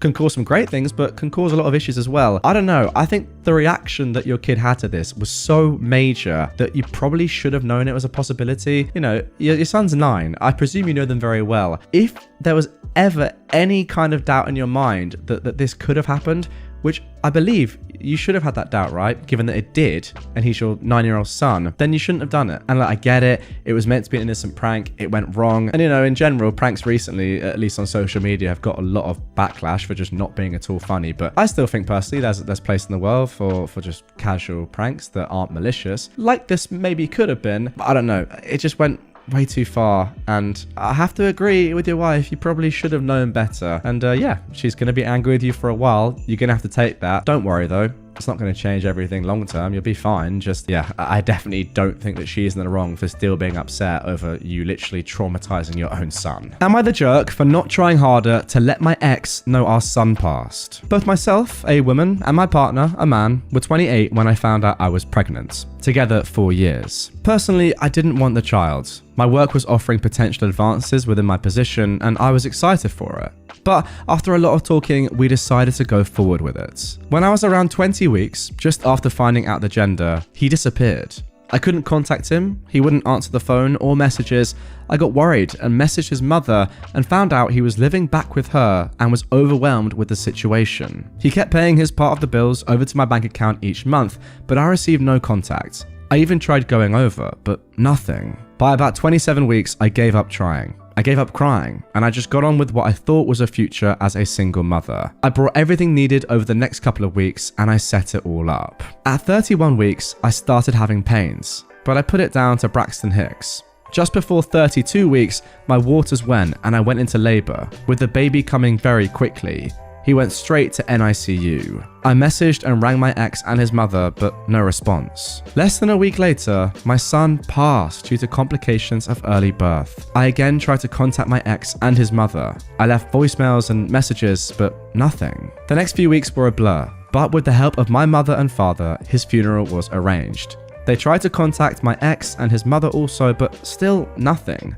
I sent more messages. Nothing. I'm assuming we were all probably blocked, but honestly at that point I didn't care. I was so broken. His funeral came and went. It was beautiful and horrible.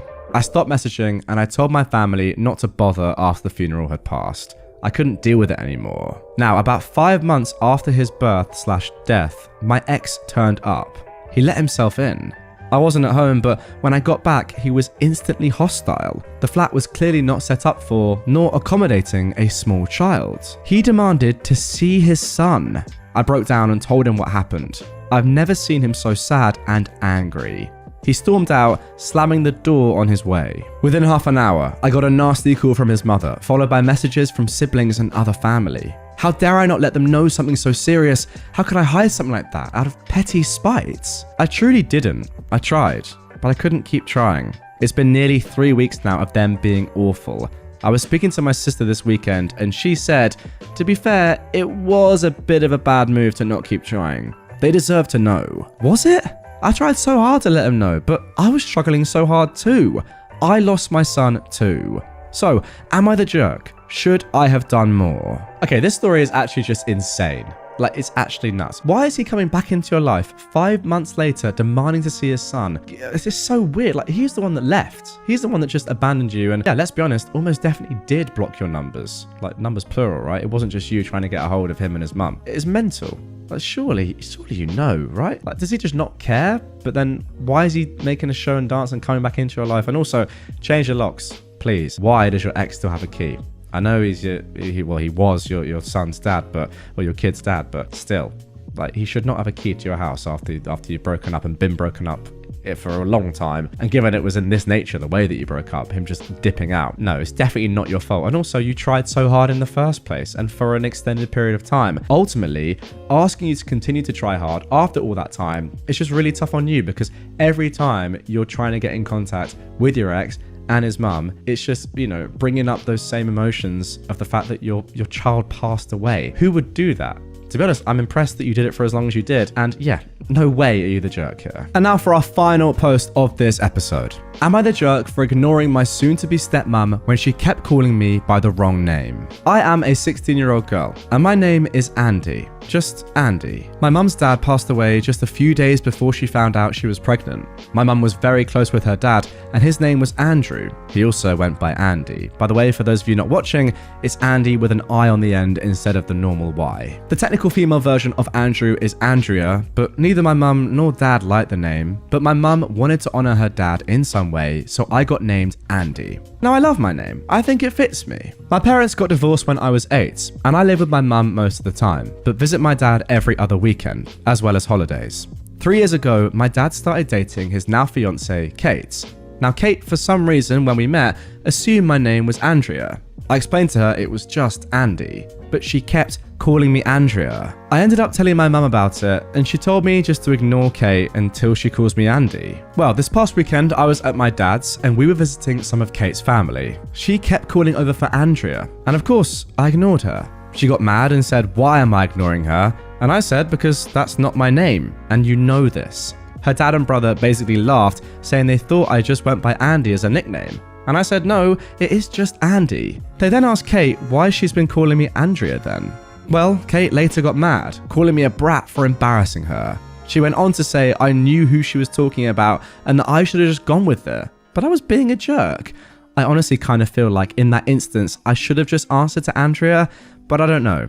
Was I the jerk here? And there we go. I've left the dumbest one till the end. Obviously, OP, you're not the jerk. How hard is it to get someone's name right?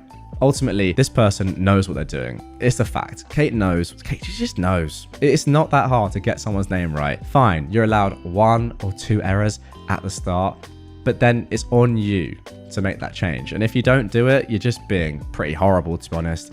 Rude and just very ignorant. Andy is a very normal name. I mean, who cares if it's normally a guy's name or not? Like, any name, it's not that hard to learn, is it? And yeah, you're just being rude by not calling her actual name, OP that is. And then also, like, having that reaction is mental. Obviously, I'm going to ignore you. You're not calling me by my name. Imagine if someone just called you something that just wasn't your name and you were expected to respond to that. No, I'm just not going to do that. Makes complete sense.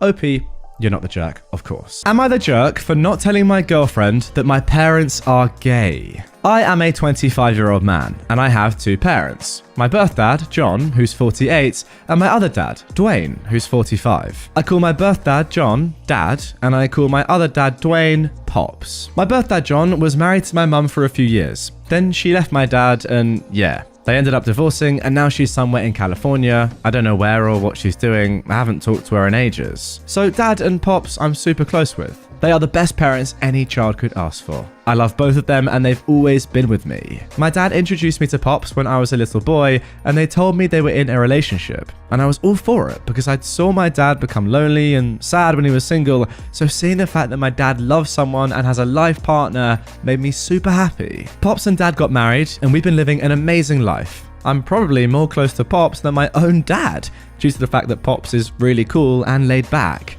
Of course, I love both of them equally and they love me as well, and I'm blessed to have them as parents. For a few months, I've been dating this girl Bella, who's my age. I thought she's pretty cute and I liked her, so we kicked it. And recently, she told me, "My parents want to meet your parents and want to come over for dinner." I said, "Sure, I'll tell my family." So yesterday, Friday night, Bella comes in. Pops greets her and says, "Come on in, sweetheart. Dinner is ready." She says, "You must be OP's dad. So good to meet you." And she shakes his hand.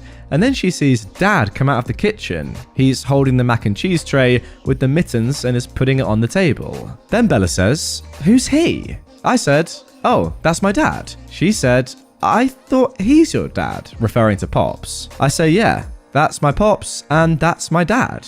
She pulls me to the side and says, "I didn't know your parents are gay.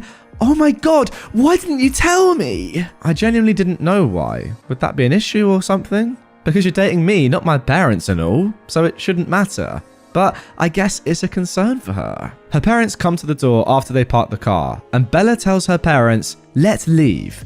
And they left. I told my parents I'm sorry, and they said, "Son, don't worry, this is nothing new." And then we all sat down and enjoyed dinner and went to sleep. So, am I the jerk for not telling? Well, the saddest part about that story is the ending. Your parents saying to you, "This is nothing new." Unfortunately, it's a fact. Homophobia is still rife in 2023. Very, very sad to see. I mean, look, no doubt there's been a lot of progression. My uncles, for example, were able to get married a few years ago. So that's great. However, we have to change the hearts and minds of so many out there that are still just disgusting people. I don't know what the problem is. I really don't. Yeah, maybe you could have told her beforehand, but there's no reason to tell her. Like, I wouldn't tell my girlfriend before meeting my parents, "Oh, by the way, my parents are straight." So I wouldn't tell her, "Oh, by the way, my parents are gay." Like, it's not a thing. It doesn't matter. As you said, she's dating you, not your parents. I don't know why that would be a problem.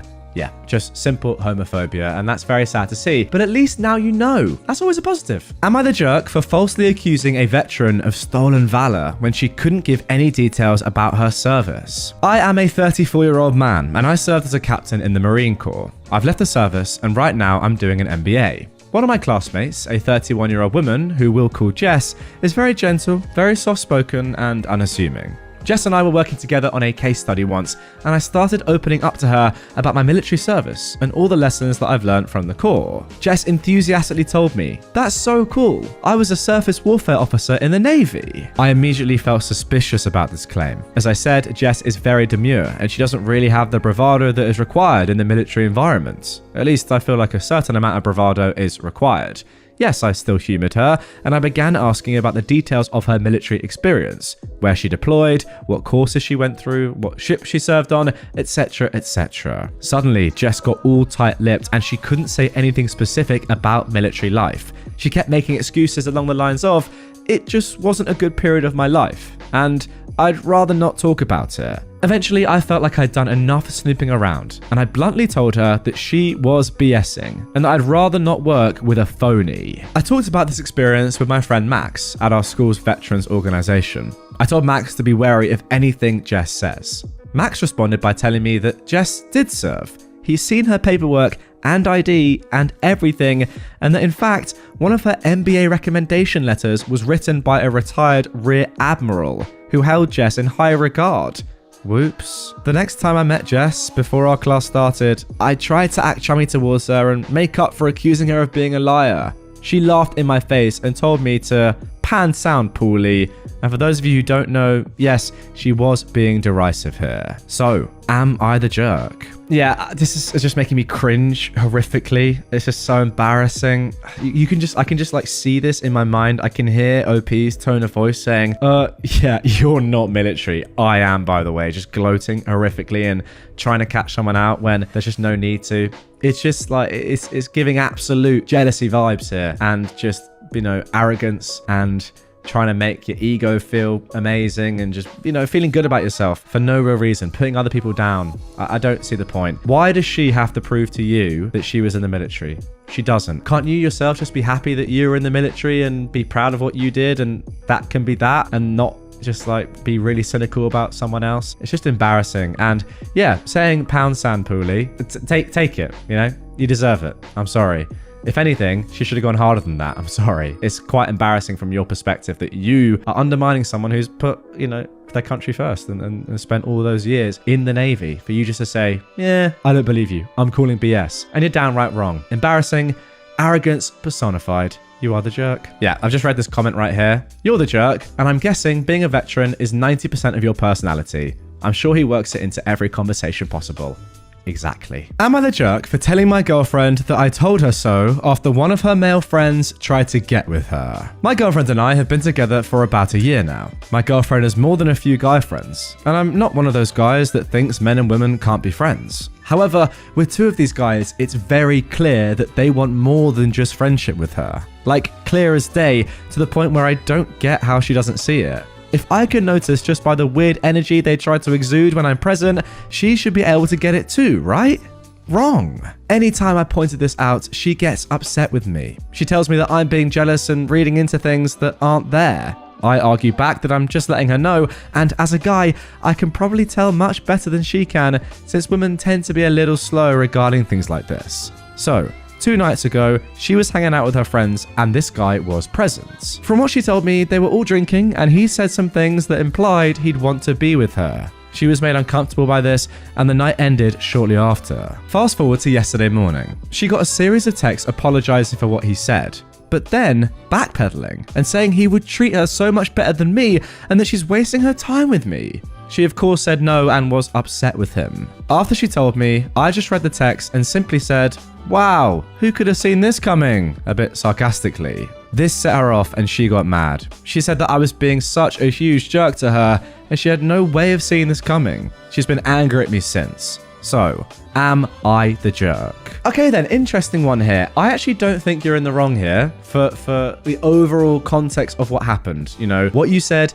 did happen and you saw it coming a mile away, and yeah, you were right. So I don't think you're necessarily the full jerk. What I will say is that the way you went about this was very jerk-like. I mean, first of all, saying that women are a little slow on things like this is just sexist, not gonna lie. And then gloating in her face, your girlfriend's face after the fact, when she has clearly been in an uncomfortable position and actually didn't see this going on. It's not the right thing to do. Surely you be supportive there and you say, yes, you know, of course you saw this coming, but you're still gonna be there for your girlfriend and at least, you know, be nice, not just say, oh yeah, what a shock. Like, who's that going to help? It's funny because Redditors have said on Reddit here that you definitely are the jerk. And I don't completely agree, because I think if you're in that position yourself, it can also be uncomfortable. And sometimes it's nice to be justified with your opinion by things like this happening. But I would say that there's no need to get all cocky about it. You're still in a relationship with this woman. You don't want to be a jerk to her. Am I the jerk for labeling all the bottles in the house because my adult children are idiots? I have 2 of my children living with me.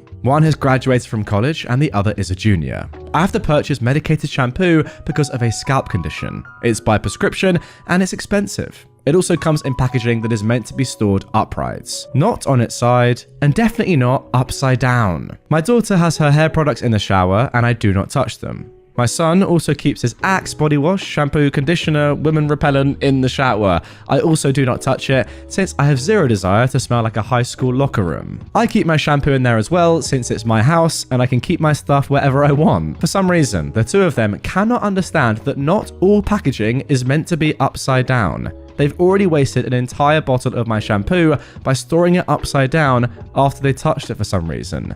It all dripped out the spout, which it's not engineered for. I talked to both of them and I explained that they should not touch my stuff and that if they accidentally tip over my shampoo, it was meant to be stored with the lid at the top. I came home last week to find my shampoo leaking out of the bottle again, upside down. So I ordered 500 stickers that say this side up with an arrow pointing upwards when the words are upright, and I put them on everything in the house that might leak, with my shampoo being literally covered in them. They had friends over last weekend, and they noticed that the relish, ketchup, mustard, mayonnaise, etc. were all labelled. My kids were embarrassed when they explained why. They think I'm a jerk for putting labels on everything, since they only screw with my shampoo. But since it's $80 a bottle, I said I'd take off all the labels if they agree to pay for my shampoo. Thus far, they have declined. I mean, this is just brilliant. Yes, it's very petty. Yes, it's patronizing, but I think it's completely fair, especially when you're paying $80. I mean, that is a sizable amount of money for a prescription for medicine, right? And it's getting ruined by your children. It is your house. I say do what you want. The easy thing to do would say, listen, you ruined my product, my medicine. You got to pay me for it, right? I need to go and get some more. It's medicinal. I need it. You've ruined it. I need the $80. So let's be honest, they can count themselves quite fortunate that you've not forced them to pay up. However, this, if anything, is a much better way of getting your point across. Lovely stuff. And yeah, as you said, if you're going to remove the labels for them, then they're going to have to pay you the cash, which they're obviously not going to do. So I love it. Am I the jerk for manspreading on a plane? A few months ago, I, a 26-year-old man, was alone on a long flight, roughly 6 hours. I had a middle seat between a young woman in her 20s in the window seat and another woman in her 30s on the aisle. Now, I'm tall and I'm never comfortable on planes. My knees always dig into the seat in front and it can be quite painful. I usually try to take a walk around the airport before flights to stretch my legs, but I neglected to this time. It was Spirit Airlines, so even less legroom than usual. About half an hour after takeoff, I found my left knee inching to the side for the sweet relief of open space, specifically the no man's land in between seats, level with the shared armrest. But I wasn't paying attention to my knee the entire time. I'll concede it's possible that at some point I was occupying space that rightfully belonged to my window seat neighbour. All was well for roughly 2 hours. But at this point, the woman in the window seat called over the flight attendant. She asked her something like, "Could you tell him to keep his frickin' leg in his own frickin' seat?" With horror, I understood that she was talking about me.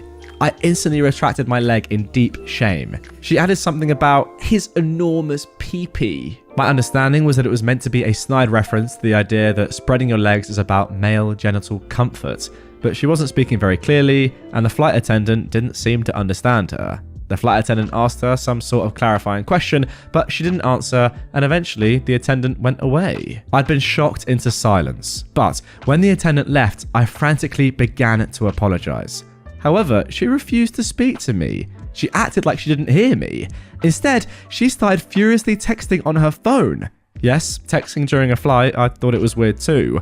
Our seat woman said she had some extra space on her side that I could use, but then promptly went to sleep. Oh well. I tried again to apologize to window seat woman, but again, she ignored me. I went from embarrassed to confused. I kept replaying it in my head, wondering why she didn't simply ask me to move my knee instead of calling over the attendant. I started sneaking peeks at her phone. My defense is that I was baffled by her behavior and wanted answers. I'll admit that I was being judgmental too. But here's why. She spent the last 3 hours of the flight watching TikToks about shaming obese people and texting someone she called Pappy. I didn't see all of it, but a significant portion was definitely about me. She wrote, "Men really do be too much sometimes," with a laughing emoji. She ignored me the whole rest of the flight and I ignored her. I got a good but painful workout of whatever muscle it is that keeps your knees together. See, this is honestly a tough one. I don't know. Look, I actually don't know what I think about this. Realistically, this bloke shouldn't be doing this, right? I hold my hands up. If you know you're tall and you know you're going to have problem in a middle seat, it's a tough one. However, like, what now that you're in that position and you're with, I mean, you can tell I'm conflicted here, right? I really don't know. If I put myself in that spot, I'm quite tall. I'm not that tall. I'm 6 foot. If I put myself in that spot, yeah, and I didn't book the middle seat, I just booked a flight. Yeah, I'm not super tall, but I can be a little bit uncomfortable in small seats. I don't want to spend extra money for something that I may not necessarily need. And I've got unlucky and I'm in the middle seat and I'm with 2 women and I see that there's a little bit more space that I can get at. Am I really going to not use it? I don't know. Yeah, it's not great. I get it from a woman's perspective to have someone inching into your area, but it wasn't as if this guy was totally dominating. The middle seat is by far the worst. We all know this. You get, I think, in my opinion, less space anyway, because on the window, you have that bit of window. Your knee can go down the side of the seat in front. You don't get that in the middle. And on the aisle, you can stretch out a little bit into the aisle as well if you really want to. The middle, you just don't get that. However, I do think that this guy could have done this, could have gone about this differently. He could have asked beforehand. I don't know what he was doing by snooping on someone's phone. I mean, that is just pure wrong. I don't know though. Like, if it was such a big issue, wouldn't the flight attendant have said, yeah, we need to change this or something like that, instead of just saying, oh, it's fine, leave it? I don't know. Like, this is one where I really think that you guys need to come in the comments and let me know, because it's a tough one. It really, really is. You know what? I know what the majority of you are going to say, that this guy is the jerk. He should have booked a bigger seat knowing that this was going to be an issue. I get that. I just think practically, is that likely? Again, I put myself in that spot. Is it that bad if I just use a touch more space? Yes, ask, and yes, don't snoop, and just be nice about it. But he did frantically apologize. He didn't know, not that he should have known, like, you know, it's not the sort of thing where you go, oh, I didn't realize, therefore it's not my fault. I get it. I don't know. I really don't know. It's easy to say, pay for extra leg space, do this, do that, you know, be more prepared. But let's just be practical about this. In a real world, what's the answer? Is this guy the jerk? I'll leave that one up to you lot. I really will. Also, I need to just say, like, this woman has handled this awfully. Do you know what I think? She's just being a Karen. I get it. It's not ideal for her, but there are better ways of handling this. Why is she not clarifying her point to the flight attendant? Why is she just going in on you? Surely any reasonable person says to just you, hey, would you mind just, you're coming into my area a little bit here. I know you're taller, I know I'm smaller, but we pay for the same amount of space. That would be completely reasonable. And then if OP doesn't do that, then you say, okay, I'm gonna have to get the flight attendant because I'm not getting my money's worth here. But she didn't do that as well, which, I don't know. It makes it a little bit more debatable for me. But yes, as I said, get in the comments. Let's carry on. Am I the jerk for refusing to take my girlfriend to nice places because she eats like a kid? My girlfriend is an incredibly picky eater. Like I said in my title, she eats like she's 10 years old. In fact, I'll give a short list of things that she refuses to eat. Unflavored water, fish, excluding fried shrimp, anything with bones, cheese other than sharp cheddar, spinach, onions, garlic, pasta without red sauce, eggs, spicy food, aioli, ketchup, potatoes other than French fries, pastries with fruit, citrus, sausage, or any non-American food. This compares to me, someone who grew up in multiple different regions of the US and lived abroad for a few years, so I'm a bit more adventurous when it comes to food. Whenever me and my girlfriend go out somewhere nice, she ends up getting the same meals, usually either a burger or chicken tenders and fries. We could be going to an authentic Nepalese restaurant and she'll get the French fries and white rice. To me, it's kind of embarrassing to go to a restaurant where there's a dress code and for her to order chicken tenders and fries. It especially bothers me that since I typically pay, I end up paying $15 for chicken tenders that I could get from the freezer section at Walmart for $5. Recently in our area, a very nice dinner place opened up, and my girlfriend has been dying to go. I took a look at the place and the menu and saw that it looked nice, but the food was kind of pricey. She said she was probably going to get chicken tenders, as per usual. I asked her what's the point of going then if I can toss some tenders in the air fryer for her and not spend a ridiculous amount of money on it. She asked why I had an attitude about this, and I told her that I thought it was a waste of time and money to go to a nice place to get little kids' food. She interpreted this as me calling her a little kid. I clarified that I wasn't calling her a child, however, it is kind of childish for her to eat the way she does. I also said that if she's gonna order food we can make at home, there's not any point in us going anywhere. This led to an argument about me thinking I'm better than her. So, am I the jerk? Okay, I'm not gonna lie guys, I'm being tested here today. This is another really controversial one that I think is super close and it could go either way. Right, let's go through this from the beginning. First of all, is it a shame that your girlfriend is an incredibly picky eater when you are not? I would say yes. And I would also say that as someone like you who clearly enjoys their food, experiencing different cuisines, has done so throughout their lives, it's a bit of a deep question, but are you really that compatible with someone that eats chicken tenders every time you go out? I'm not entirely sure. I feel like that's quite a big thing. If you can't enjoy that with your partner, it's a shame. It's not the be-all and end-all, of course, but it is a shame. And I can say from my experience, one of the nicest dates that I went on was going to some weird restaurant and just trying all the weird food. I think it was Nordic food. It was all very strange, and some of it was disgusting, some of it was lovely. But the whole point was you tried it and you had a different experience together, and it was good fun, right? Not being able to do this is a shame. And I agree, it is a little bit weird that she's so keen to go to a new restaurant in the knowledge that she's going to get the same old food. However, going to a restaurant is not all about food. It's also about the experience of being with someone. And who knows, she may love seeing you eat the food and hearing your thoughts about it. And ultimately, if you are in a relationship with this woman, which you are, then the food is just one small part of it, right? She may just love spending time with you, and she knows that you love trying different food and different cuisines, and she may just want to be a part of that. I don't know. There's a little bit of a lack of information here, but that is what I am thinking. I will say that you do come across as slightly patronizing as well. I don't think it's the worst thing for someone just to be super picky. Obviously it's not ideal, and of course in an ideal world you would be able to experience these things with her, but is it the end of the world that she's gonna have chicken every time? Is it really that bad that you have to spend a little bit more money on stuff that you could get from the shop to enjoy her company and being together? I don't think so. What I would say though is that there are some compromises that you could make here. For example, you could say to her, look, I don't particularly enjoy paying for things that we could get from a freezer and eat at home when we're out at nice restaurants at exorbitant prices for what the actual contents of the dish is. Would you mind paying for it? I think that's a reasonable request. If she says no, then yeah, it's a problem. If not, you go from there. Or you could say, really, why are we going to these restaurants if you're not going to eat the food? And then you can actually get to the bottom of why she wants to go, and probably there's a reasonable answer there. I don't know. I feel like there's a bit of information missing, and there is an agreement that you could both come to. And look, I get it. It is a little bit embarrassing for you, but this is the person that you are dating. And at the very least, she is eating every time you go out. Like, imagine if she was the opposite and saying, no, I don't want to go to these places with you because I don't want to eat the food, right? At least you're going and experiencing this together, and you're not having to go and find another friend or parent or whatever to go to these restaurants with. I see some comments on Reddit saying you can do this with other people. Nah, I think it's a nice thing to do with your partner, even if they're not eating the food. And she's not stopping you from doing that and enjoying these new cuisines. In fact, she's encouraging it. I don't know. I think there's more to this, more information required, something you can definitely work on. And now for our final post of this episode. Am I the jerk for leaving when my brother-in-law wouldn't let me in the hot tub?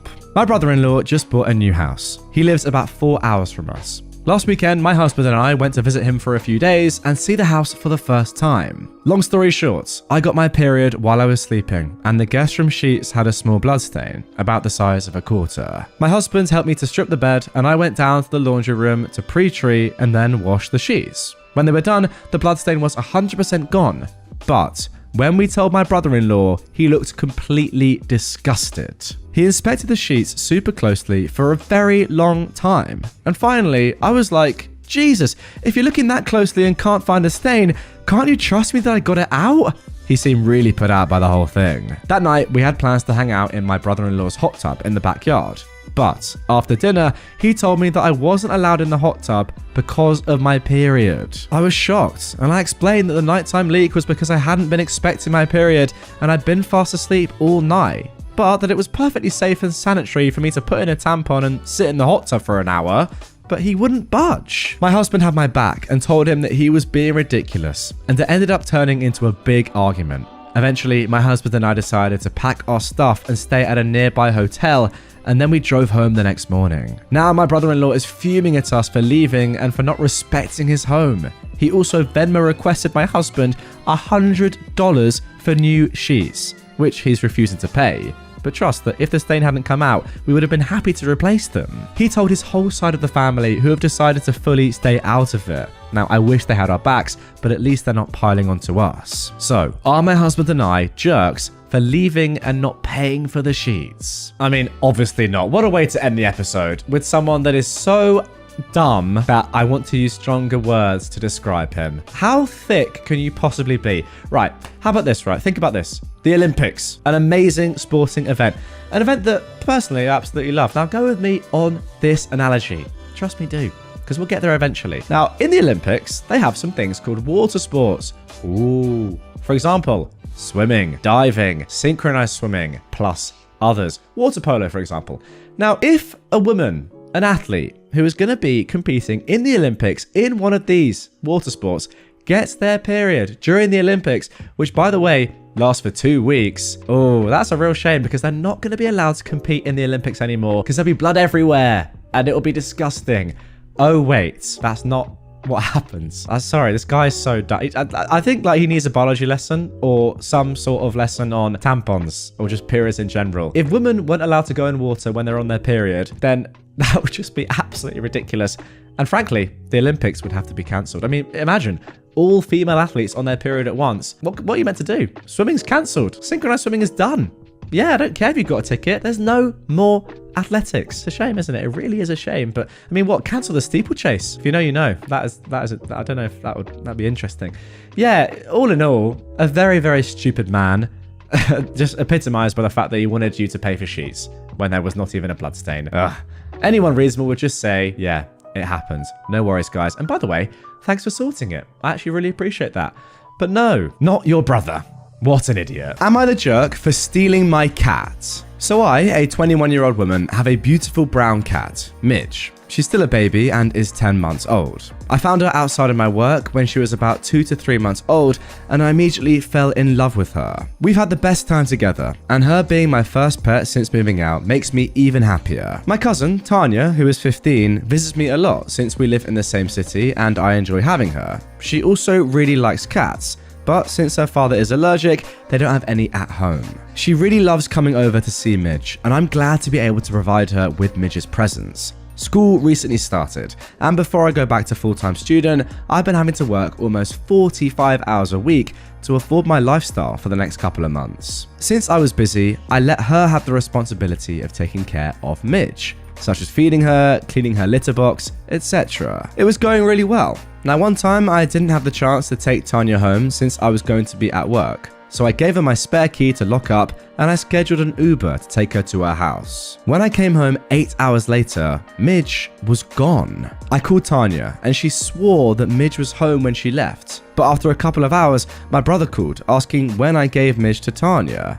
I was confused, and he sent me a screenshot of Tanya kissing Midge on her Instagram story. I knew then that she'd blocked me from being able to see her and was shocked that she would do this to me, as well as lie to me. I had a spare key to their house and I went right over and took Midge back when they weren't home. When I got home, Tanya called screaming at me over the phone, telling me I broke into their house and stole her property. I laughed and I asked how Midge was hers. She told me since she took care of her, she deserved her since I wasn't home, and she had to save Midge. Her parents were also pretty upset since I did go into their home without permission, and they told me that I didn't deserve Midge from what Tanya told them.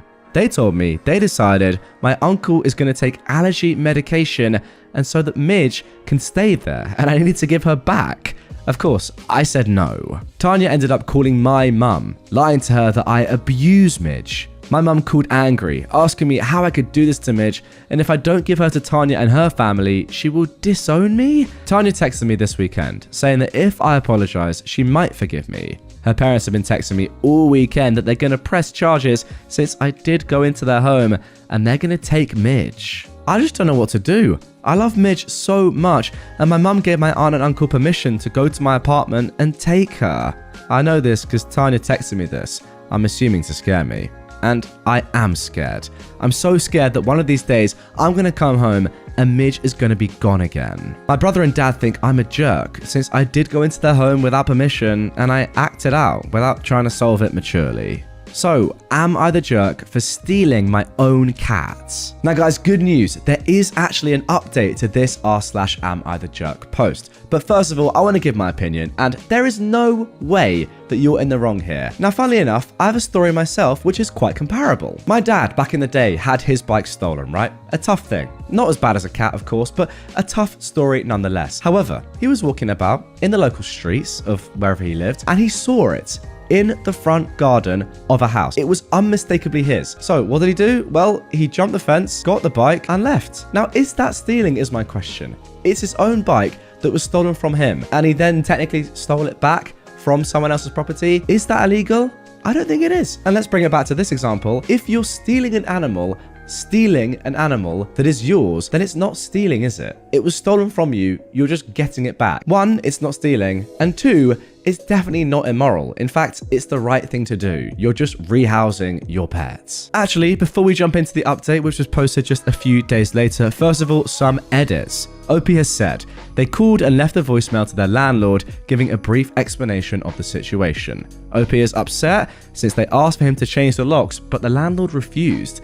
Legally, he was able to, since as a college student, OP's mum's name is on the lease and he needed her permission. Of course, he called and she refused. I've got to say, OP's parents' role in this is very interesting. The fact that they're believing OP's cousin rather than their daughter is a little bit weird, but hey, nonetheless, OP has said that she is scared that Tanya is going to come tomorrow and take the cat back, but OP does have a friend who can take Midge for the day before work. Okay, interesting stuff. Next edit is that OP has said that they've set up an appointment for Midge to get microchipped this Saturday on their day off. Well, that seems like a great idea to me. They've also ordered a small security camera that covers the whole living room and front door. They're still requesting their landlord to change the locks, but he still has his foot down. And OP cannot move out since where she lives, it is pretty hard to get a place, and basically everything requires credits, which OP does not have. Oh, now how about this? This is an interesting turn of events. OP says, the only negative side is that Tanya has been posting pictures of Midge on Instagram claiming that I stole her and have received lots of messages from her friends and classmates from school trying to cancel and dox me.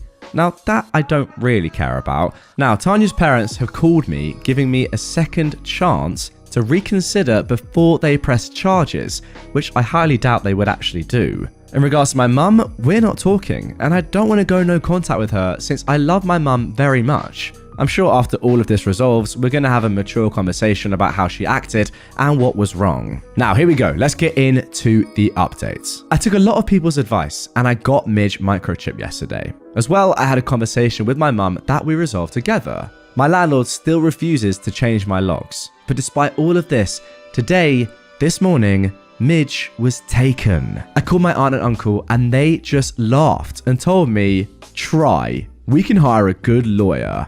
I called the police and I explained the situation, showing proof I had ownership of Midge. When we went to my relative's house, police asked for her back, but of course, they refused. What made me even angrier was that my cousin was inside the house, door open, holding Midge with a poop-eating grin. That is awful. Even though I had all this evidence, my relatives slammed the door demanding a warrant. The police suggested I press charges and take it to small claims court, which I am doing, but they couldn't do anything right there. Going home without Midge was so upsetting. I had to pull over because I started crying. I contacted an attorney and my cousin keeps posting photos of Midge on her Instagram. I took the situation to the family group chat in anger, and good news at least, everyone hates them now. My grandmother wrote my uncle and his family off the will. And of course, they're calling me, threatening me with Midge, and they make sure that I go to jail for all of this. Now, I'm fairly confident in myself, but I'd be lying if I said I wasn't concerned about Midge. I just want my baby back, and I've been crying all day. Screw you, Tanya. But guys, the story doesn't end there. 5 weeks later, we got this final update. Hi everyone. I'll be honest, I forgot about this post for a bit after everything. I just want to also say thank you to those specific people, you know who you are, who reached out to me across Reddit to help with finances, as attorneys are expensive and I'm only a student. How amazing is that, by the way? That is the power of the internet. But yes, I just want to say, Midge is home. Small claims court came around and my attorney was very confident and helped me out so much. She was very helpful and knew from the start that we would win. I provided the judge everything. Yes, everything you guys commented as proof that I own her. Photos of her as a baby, proof I've paid for all the vet bills since she was a baby, and proof that I had Midge chipped. My landlord also helped. Although a lot of people were upset with him and telling me to move out, he was remorseful that his decision had consequences. I've forgiven him, as his apology came with security footage of my aunt and uncle going into my apartment and taking Midge. Well, that could have been the most important piece of evidence of them all. We've been no contact since the case, and they've been silent, most likely embarrassed. To end this on a good note, I wish I could have taken a picture of Tanya's face when she handed Midge back to me. And there we go. I'm absolutely delighted for you, OP, that story has a happy ending. Now look, I've never really owned a pet that, let's just say, now I don't want to sound harsh. I don't want to sound harsh on my previous pets and Marty, my current snake. But look, there's a difference, isn't there, between having a snake as a pet and having a dog or a cat as a pet. A snake just, I'll be honest, kind of just chills out the whole day. Now look, I'm not going to say that me and Marty don't have a great brotherly bond, because trust me, we do, but it's not the same. It's not the same as having a dog or a cat. So I can only imagine what this period of your life was like, OP. To have your own cousin, your 15-year-old cousin, steal your cat. Yeah. Guys, you know, cat owners, dog owners, maybe you have a closer bond than I do with my pet, and I'm being harsh. I don't know, maybe I am. Marty's been in the videos before, and I don't want to put bad words on his snake skin. I really don't. But you know, you must kind of get where I'm coming from, guys. So look, if you own a dog or a cat, comment down below. How would you feel in this situation? I'm interested to hear your thoughts. And yeah, maybe I'd feel the same. I don't know. Thankfully, I've never been in this spot. Let's move on. Am I the jerk for blowing up on my husband over chicken Alfredo? I, a 38-year-old woman, am married to my husband, who is 42. We've been together since our early 20s and have 3 small children, who are all under 10. He is a mechanic and works anywhere from 60 to 80 hours a week, while I work as a hostess 3 days a week at a restaurant while the kids are at school. I do the majority of the housework and childcare, and I don't mind, as I understand that he has a hard job and works a lot. He gets the kids on the bus every morning as he leaves for work about 10 minutes afterwards. All I ask of him, apart from that, is to do his own laundry, as his clothes are covered in oil and grime and need to go in by themselves, and pick up after himself, because the kids destroy the house enough. A couple of times a week, he'll help with dinner and clean up at the end of the day as well. Now guys, I need to mention at this stage that this story starts off quite light, and you're thinking, okay, nothing sounds too serious. But there are a couple of updates to come down the line, and trust me, you are going to want to stick around to hear what happens at the end. It is mental. But for now, let's go back to the chillness. Over the last 2 months, my husband has completely stopped helping though. He dumps his clothes on the laundry room floor, his half of the bedroom is a mess, he leaves cans and wrappers all over the living room, and he's even stopped getting the kids up, which has upset them as they love their mornings with dad. He's also been coming home hours later than usual. I've been letting it slide as he seems very stressed out, but a few days ago he snapped at me for being a trashy wife for letting his clothes go unwashed. I reminded him that he always did his own laundry and he hadn't asked me to do it. I've been doing it, I just hadn't gotten to it yet. He just grumbled and went to go and watch TV. Now, last night I made chicken Alfredo. We have it about once a week because the kids love it and no one's ever complained. Well, he beed and moaned through the whole dinner, saying that since I'm not taking care of the house, I should at least put a good meal on the table, that I've just been letting the whole family go to trash, and that I should be ashamed of myself for treating him and his children like that. He called me a bad wife and mother in front of our children. I told the children to go to their rooms and I snapped. I screamed at him about how much I do for the household, that if it wasn't for me, the place would be trashed, and he's got no right to treat me like this over chicken Alfredo. We went back and forth for a while before he left, and I have no idea where he went. He's not answering my calls or texts. I feel bad now, as I shouldn't have reacted like that, especially because I know he's just stressed from work, but it all just kind of built up and came out at once. I just want to know if I was wrong for freaking out on him like that.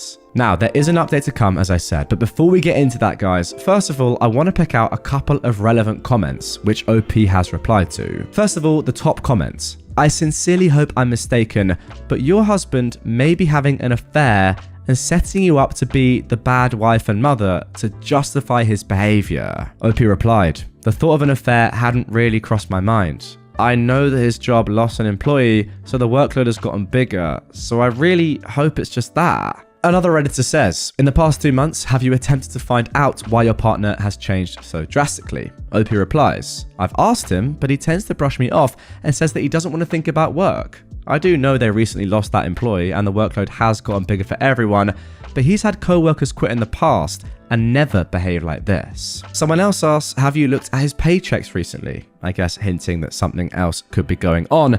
OP says, he gets direct deposit to his account that I have no access to and then transfers the amount for bills into our joint accounts. I'm not sure what he does with his pay stubs as I've never seen them. And finally, one commenter says that something is awry and it's not you, OP. Couples counseling is needed now, but keep a watch on your money and protect the kids. It sounds like your husband is checking out. So guys, update is incoming imminently, but before we get into that, whatever platform you are on, if you have the ability to comment, I want you to get down into the comment section and type out what you think is going on here. Exactly what do you think the husband is doing? Now, I'll give you some options because it doesn't have to be that he's having an affair. There are a few things I think that could also have happened. Now, I've not read on, so I actually don't know myself at this stage. But what I'm thinking is that he could easily have also lost his job and is trying to cover that up. Now, just because he's leaving the house doesn't mean he's going to work. He could just be doing something else, or who knows, sitting in his car, just groveling and just doesn't want to admit to you and the family that he's lost his job and the financial implications that could have on your family. That's just my thinking right now. And he's trying to cover it up in some form, but he's obviously just in a terrible mood because of that. And that may be what's going on. Guys, what do you think? Get in the comments. I want to know your thoughts. But don't cheat, yeah? Don't just comment after you've already seen this update that I'm about to give you. That would be bad practice, and I wouldn't like that. So be honest, for me. Nonetheless, here is the update. I'm excited to see what happens. I called my husband for the 100th time because he still hadn't come home, and the kids wanted to know where he was. And a woman answered.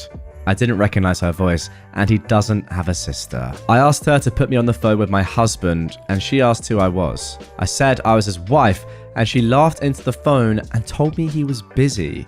We went back and forth, with her laughing at me the whole time before telling me she'll send him home soon and hanging up. Oh my gosh. It's now the next morning, and he's still not home. I really didn't think he was cheating. I'd really hoped this was just a rough patch, but it looks like most of you were right. I'm heartbroken and a little in shock and not really sure what to do right now. My brother said I should come stay with him, and I might. Or maybe just bring the kids so they don't have to see us fight. I might update again, or I might not, but I'm sure you all know where this is heading anyway. Guys, I kind of wanted this not to be the case, but I did have a little bit of an inclination. If you said an affair was going on, congratulations, you were right. But there is one more update. Update 2. He came home a few hours after I last updated. I immediately confronted him about the woman answering. He denied cheating, saying it was one of his friends messing with me because he stayed at a friend's house and they must have answered his phone. I told him I don't believe him and to pack some things and leave because I want a divorce. He blew up at this, telling me it was his home, even though my parents bought us the house when we got married, and that he was not going to leave. We argued for a while until I called my brother. My brother lives about 20 minutes away, so he got to the house very quickly, and once he got there, my husband calmed down and packed a bag. Once he was gone, my brother helped me contact a divorce lawyer. My brother and his wife check in with us every day. We're all safe, and I've had very minimal contact with my now ex-husband. I probably won't update again. And there we go, a sad, unfortunate ending to this one. What I can't really wrap my head around is, once you've been caught blatantly cheating, which is the only thing that can be going on here, why at that point do you still make excuses and say, no, I wasn't, man, I was doing something else? What, you can't kick me out, I didn't do anything wrong, this is my house as well. Like, come on, at least have the decency to, when you've been caught, hold your hands up and say, yeah, I've been a jerk, I've ruined our lives. great. But no, even in that critical moment, you're like, yeah, what? You're lying. How can you say this? Get all angry. The sort of person that would cheat and have an affair on your wife is the sort of person that wouldn't admit to it once caught. I will say that. So maybe it makes sense. I don't know. Am I the jerk for going off on my wife for commenting about our 3-week-old daughter's looks? My daughter, our second child, is 3 weeks old. Pre-pregnancy, my wife was diagnosed with general anxiety disorder and depression. And in the days since birthing our baby girl, is most definitely experiencing postpartum depression. Our first child, our son, looks very much so like her. In fact, you look at baby photos of my wife, they look almost exactly like our son's baby photos. And my wife is a looker, so my son is dang cute, thank you very much. Our daughter got a bit more of my size gene pool. Her hairline kinda has a widow's peak, which I've had since I was a baby. Her lips are relatively thin, like me.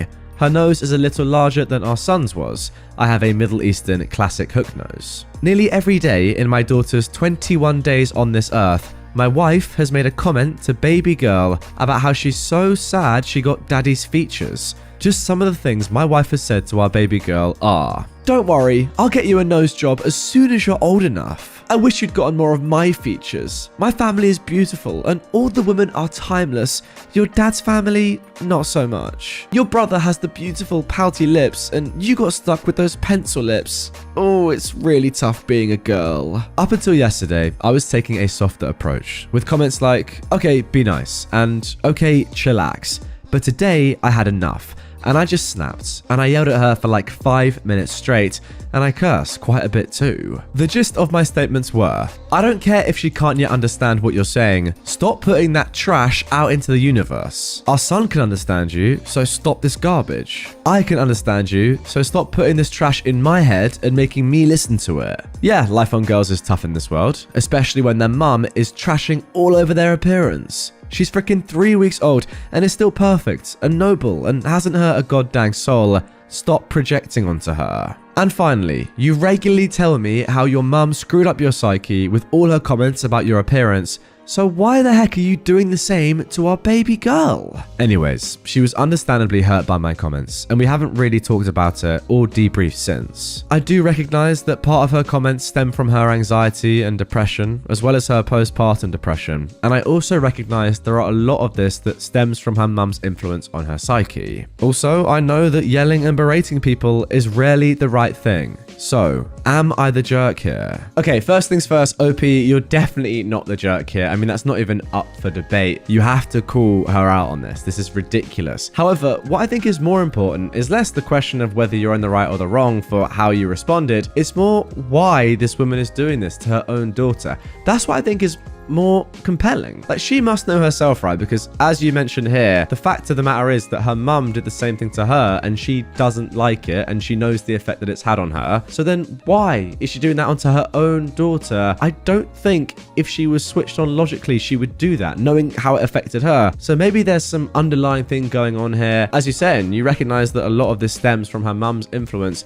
So I think instead of, shouting at her and going off on her, maybe the thing to do, I mean, look, I'm not saying you did the wrong thing here because I would have done the same, but going down the line, maybe the thing to do is have a conversation with her and try and work out what's really going on here and explain clearly why this is such a bad thing to be doing at such an early age in someone's life, and also how it affects everyone else around you in the family. Am I the jerk for lighting a match at night and scaring my boyfriend's dad so badly he woke up the whole house? My boyfriend and I are staying at his parents' house. It's been going really well, but his dad is very particular. He has moments every day where he corrects or instructs the other people in the house on how he wants us to behave.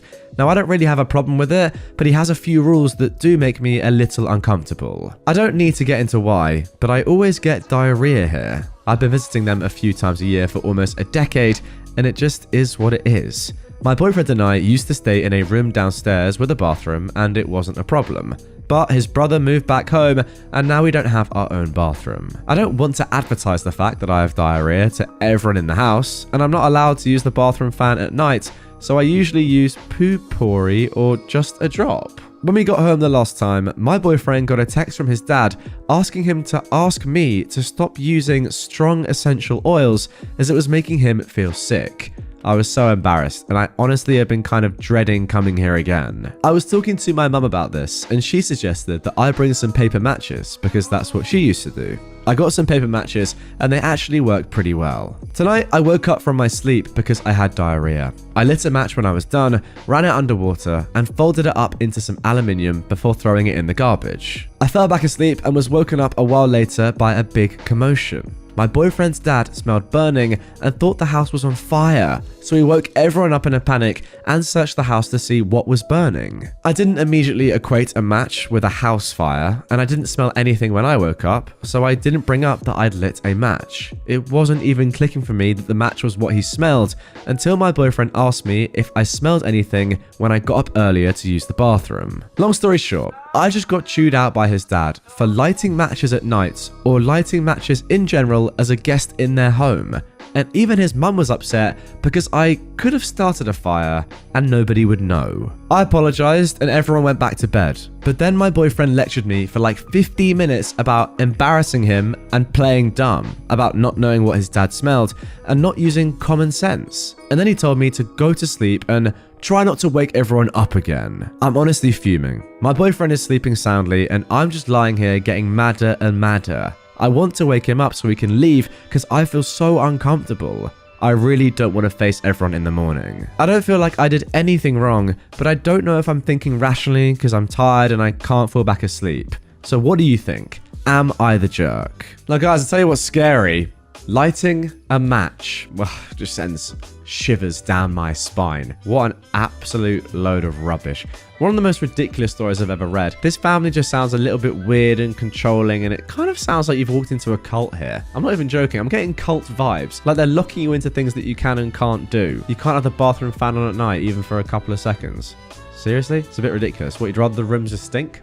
It's a horrible thing, isn't it? Because it's going to make OP feel extremely insecure and, as you said, uncomfortable in your boyfriend's home. And the fact that your boyfriend is sticking up not for you, but for his family and his dad? Absolutely ridiculous, given that he knows exactly what you're going through and the reasons why you had to light the match in the first place. You're trying your hardest. He's saying, just go to sleep.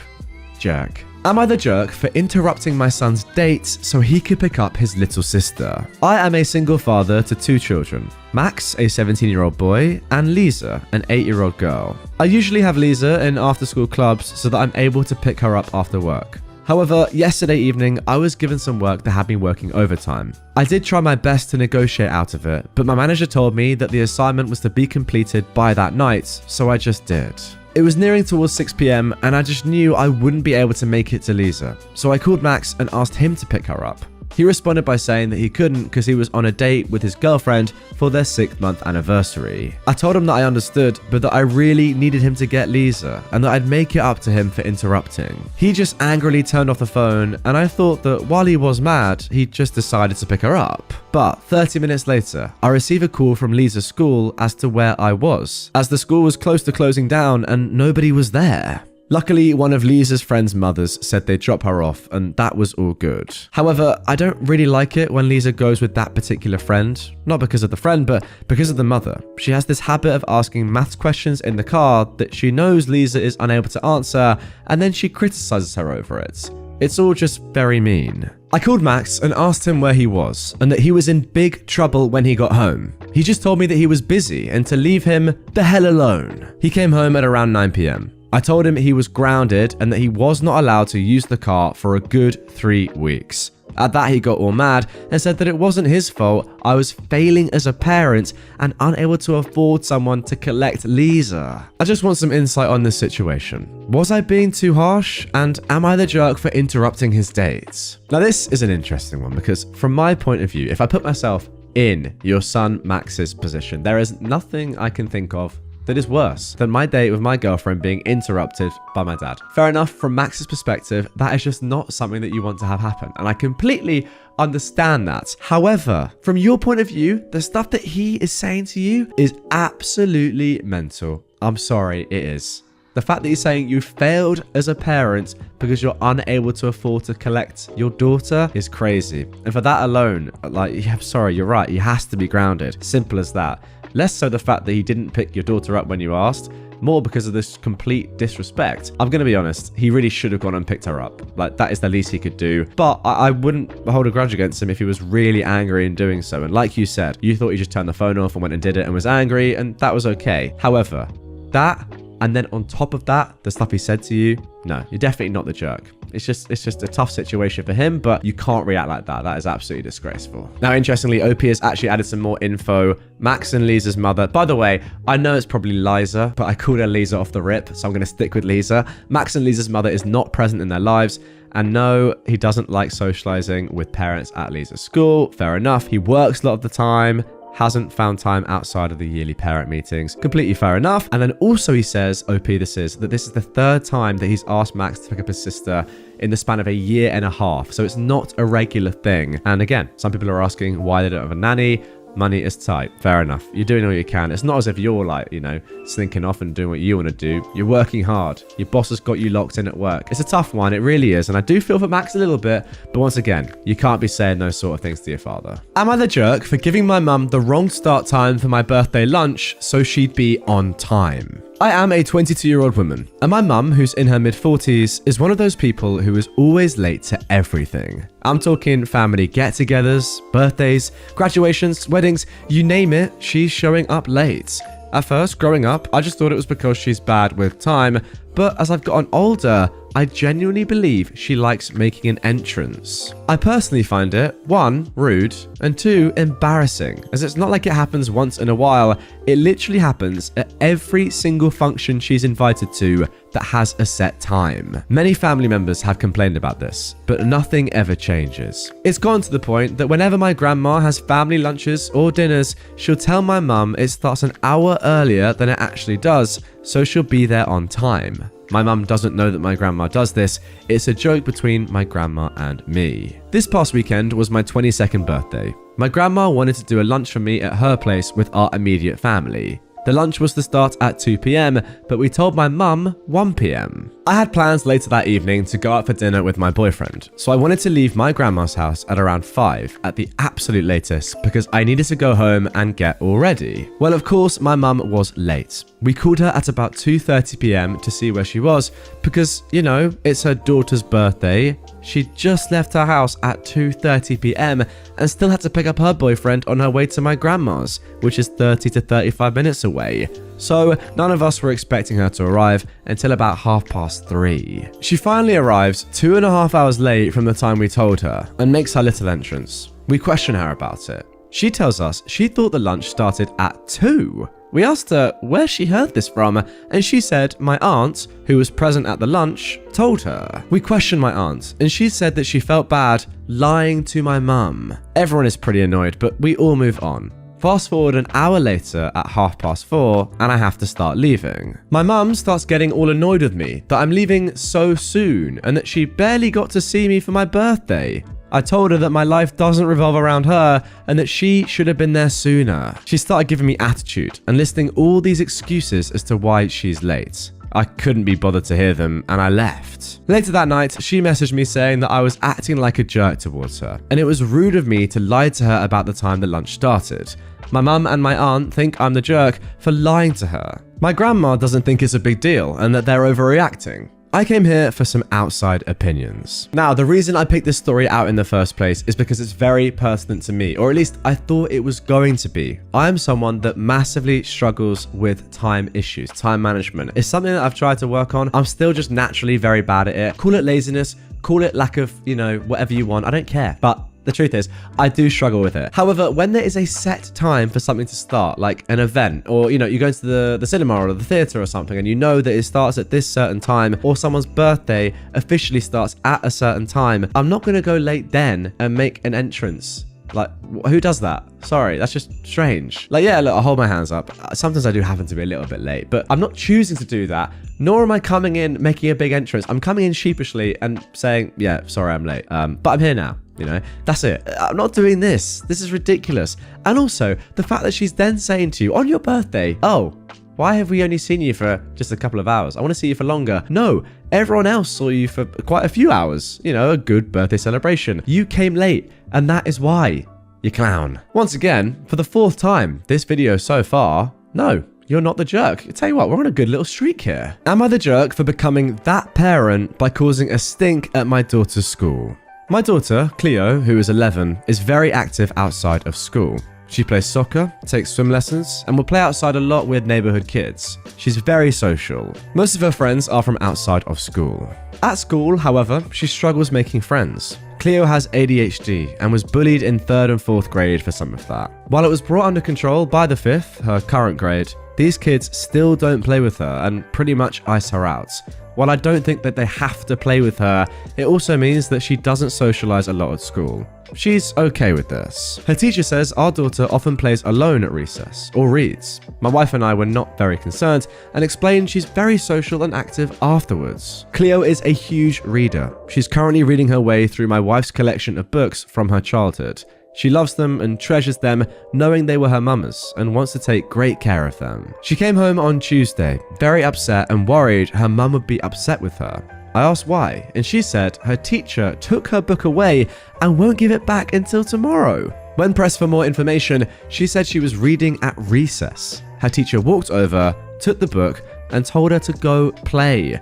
My daughter begged for her book back, and the teacher refused. I quickly assured Cleo that she wasn't in any trouble and even called my wife at work to have her back me up. It was quite concerning that she was so afraid, as my wife isn't one to fly off the handle. She's always gentle with Cleo. As suspected, my wife assured her she wasn't upset and that Cleo did zero wrong. The next day, I brought Cleo to school early and walked her to class. No one but the teacher was there. I told the teacher to give me the book. She obliged and tried to defend herself. I told her to save it and she had no right. There is no rule that Cleo has to do physical activity at recess, and we expressed no concern. The teacher said that she was allowed to set boundaries for her class, but I pointed out that recess was free time. It's not like Cleo is reading during math. We went back and forth, and finally I said I'd be reaching out to the principal. The issue was resolved quickly. I don't know the particulars, except the principal told me that Cleo is allowed to read at recess, and unless she is actively harming someone or reading during a non-designated time, she wouldn't have any more books confiscated. My wife and I were pleased. Cleo even more so. My cousin is a teacher at this school, just a different grade, and she says what I did is hot gossip in the teacher's lounge and that I've been marked as one of those parents. She says the teacher isn't paid enough and I should have just accepted the rule. When I pointed out we only have 2 more months left at this school, Cleo is our only and starts junior high in August, that's not a concern. My wife and I feel justified, but we're wondering if I'm a jerk. See, I think this is actually incredibly harsh that you've been labeled as one of those parents in the staff room, because we all know what one of those parents means, right? It's someone that's just pretty much a Karen, right? Someone that just complains about every little thing, thinks their child is above other children, is just an absolute angel, whatever. And they always say like, no, you need to be doing this with my child, do this with my child, give special treatment, etc., etc. We all know what that means. Now, this is the complete opposite of that. You're complaining because your child has not been allowed to read a book in their free time, something that is educational anyway. That is extremely strange, first of all. And second of all, yes, absolutely you should be allowed to complain about this. And the fact of the matter is that the issue was resolved and the principal got involved and took your side, right? They don't have to do that just because you're a parent. They could have easily said, listen, I'm sorry that you feel that way, but this is how we run the school, if you were saying something ridiculous. But the fact of the matter is, they know that what you're saying is right, and therefore it's been changed. I don't know how you've now become one of those parents. That's ridiculous. And just to make it completely clear, no, of course, you are not the jerk. I also have no idea how a teacher's pay has anything to do with her overstepping boundaries. I don't care how much money you get or how little money you get. Don't tell someone on recess to not read a book. Strange behavior. All right, let's see if we can make it through this entire episode without actually coming across a jerk. Maybe for the first time ever. Am I the jerk for asking for more money for my car? So, I, a 28-year-old man, offered to sell my RAV4 that has 100,000 miles on it in January to my brother and his wife. They have a baby and a beat-up Honda Civic, as well as a Scion with way too many miles on it. They shared they'd be car hunting this year. I offered to sell it to them for what Carvana offered, which was $14,500, and they agreed to it right away. The problem is that my wife and I still haven't picked out our replacement car. So, they check in every week or so, but we weren't ready. In the end, we decided to hold on to the car until our trip to Disney this past week. I checked Carvana again, and they'd offered me more. this time $16,500. I texted my brother telling him that he could have it, but he would need to match Carvana's new offer. He responded saying that they're not haggling and they've been put off buying a car for months as they thought we had an agreement and they were just waiting on us. They called me a jerk for stringing them along for 3 months and then asking for $2,000 more. I'm just trying to do what is right by my 2 kids and one on the way. So, am I in the wrong? Maybe I get it, like you're a bit annoyed that the price has changed and you would have made more money, but the fact is, you literally have said to somebody, you can have it for this price. And it's your brother as well. I mean, come on. You can't then change your mind and go back on that. And I agree, you have been stringing them along for a few months. That's on you. I think off the rip, you should have just done it quickly, or at least set a date for this transaction to actually take place and for you to transfer over the keys. Because this was just a mess right from the off. And the fact that you're charging your own brother and his family that you know need this car very much more money than you did at first, yeah, it's very ludicrous. And I'm sorry to say that we have ended today's episode with a jerk. Unless you disagree, of course, guys. Asking for more money from your own brother for something you've already agreed on. That is disgraceful. And what else is disgraceful, you ask? Not subscribing.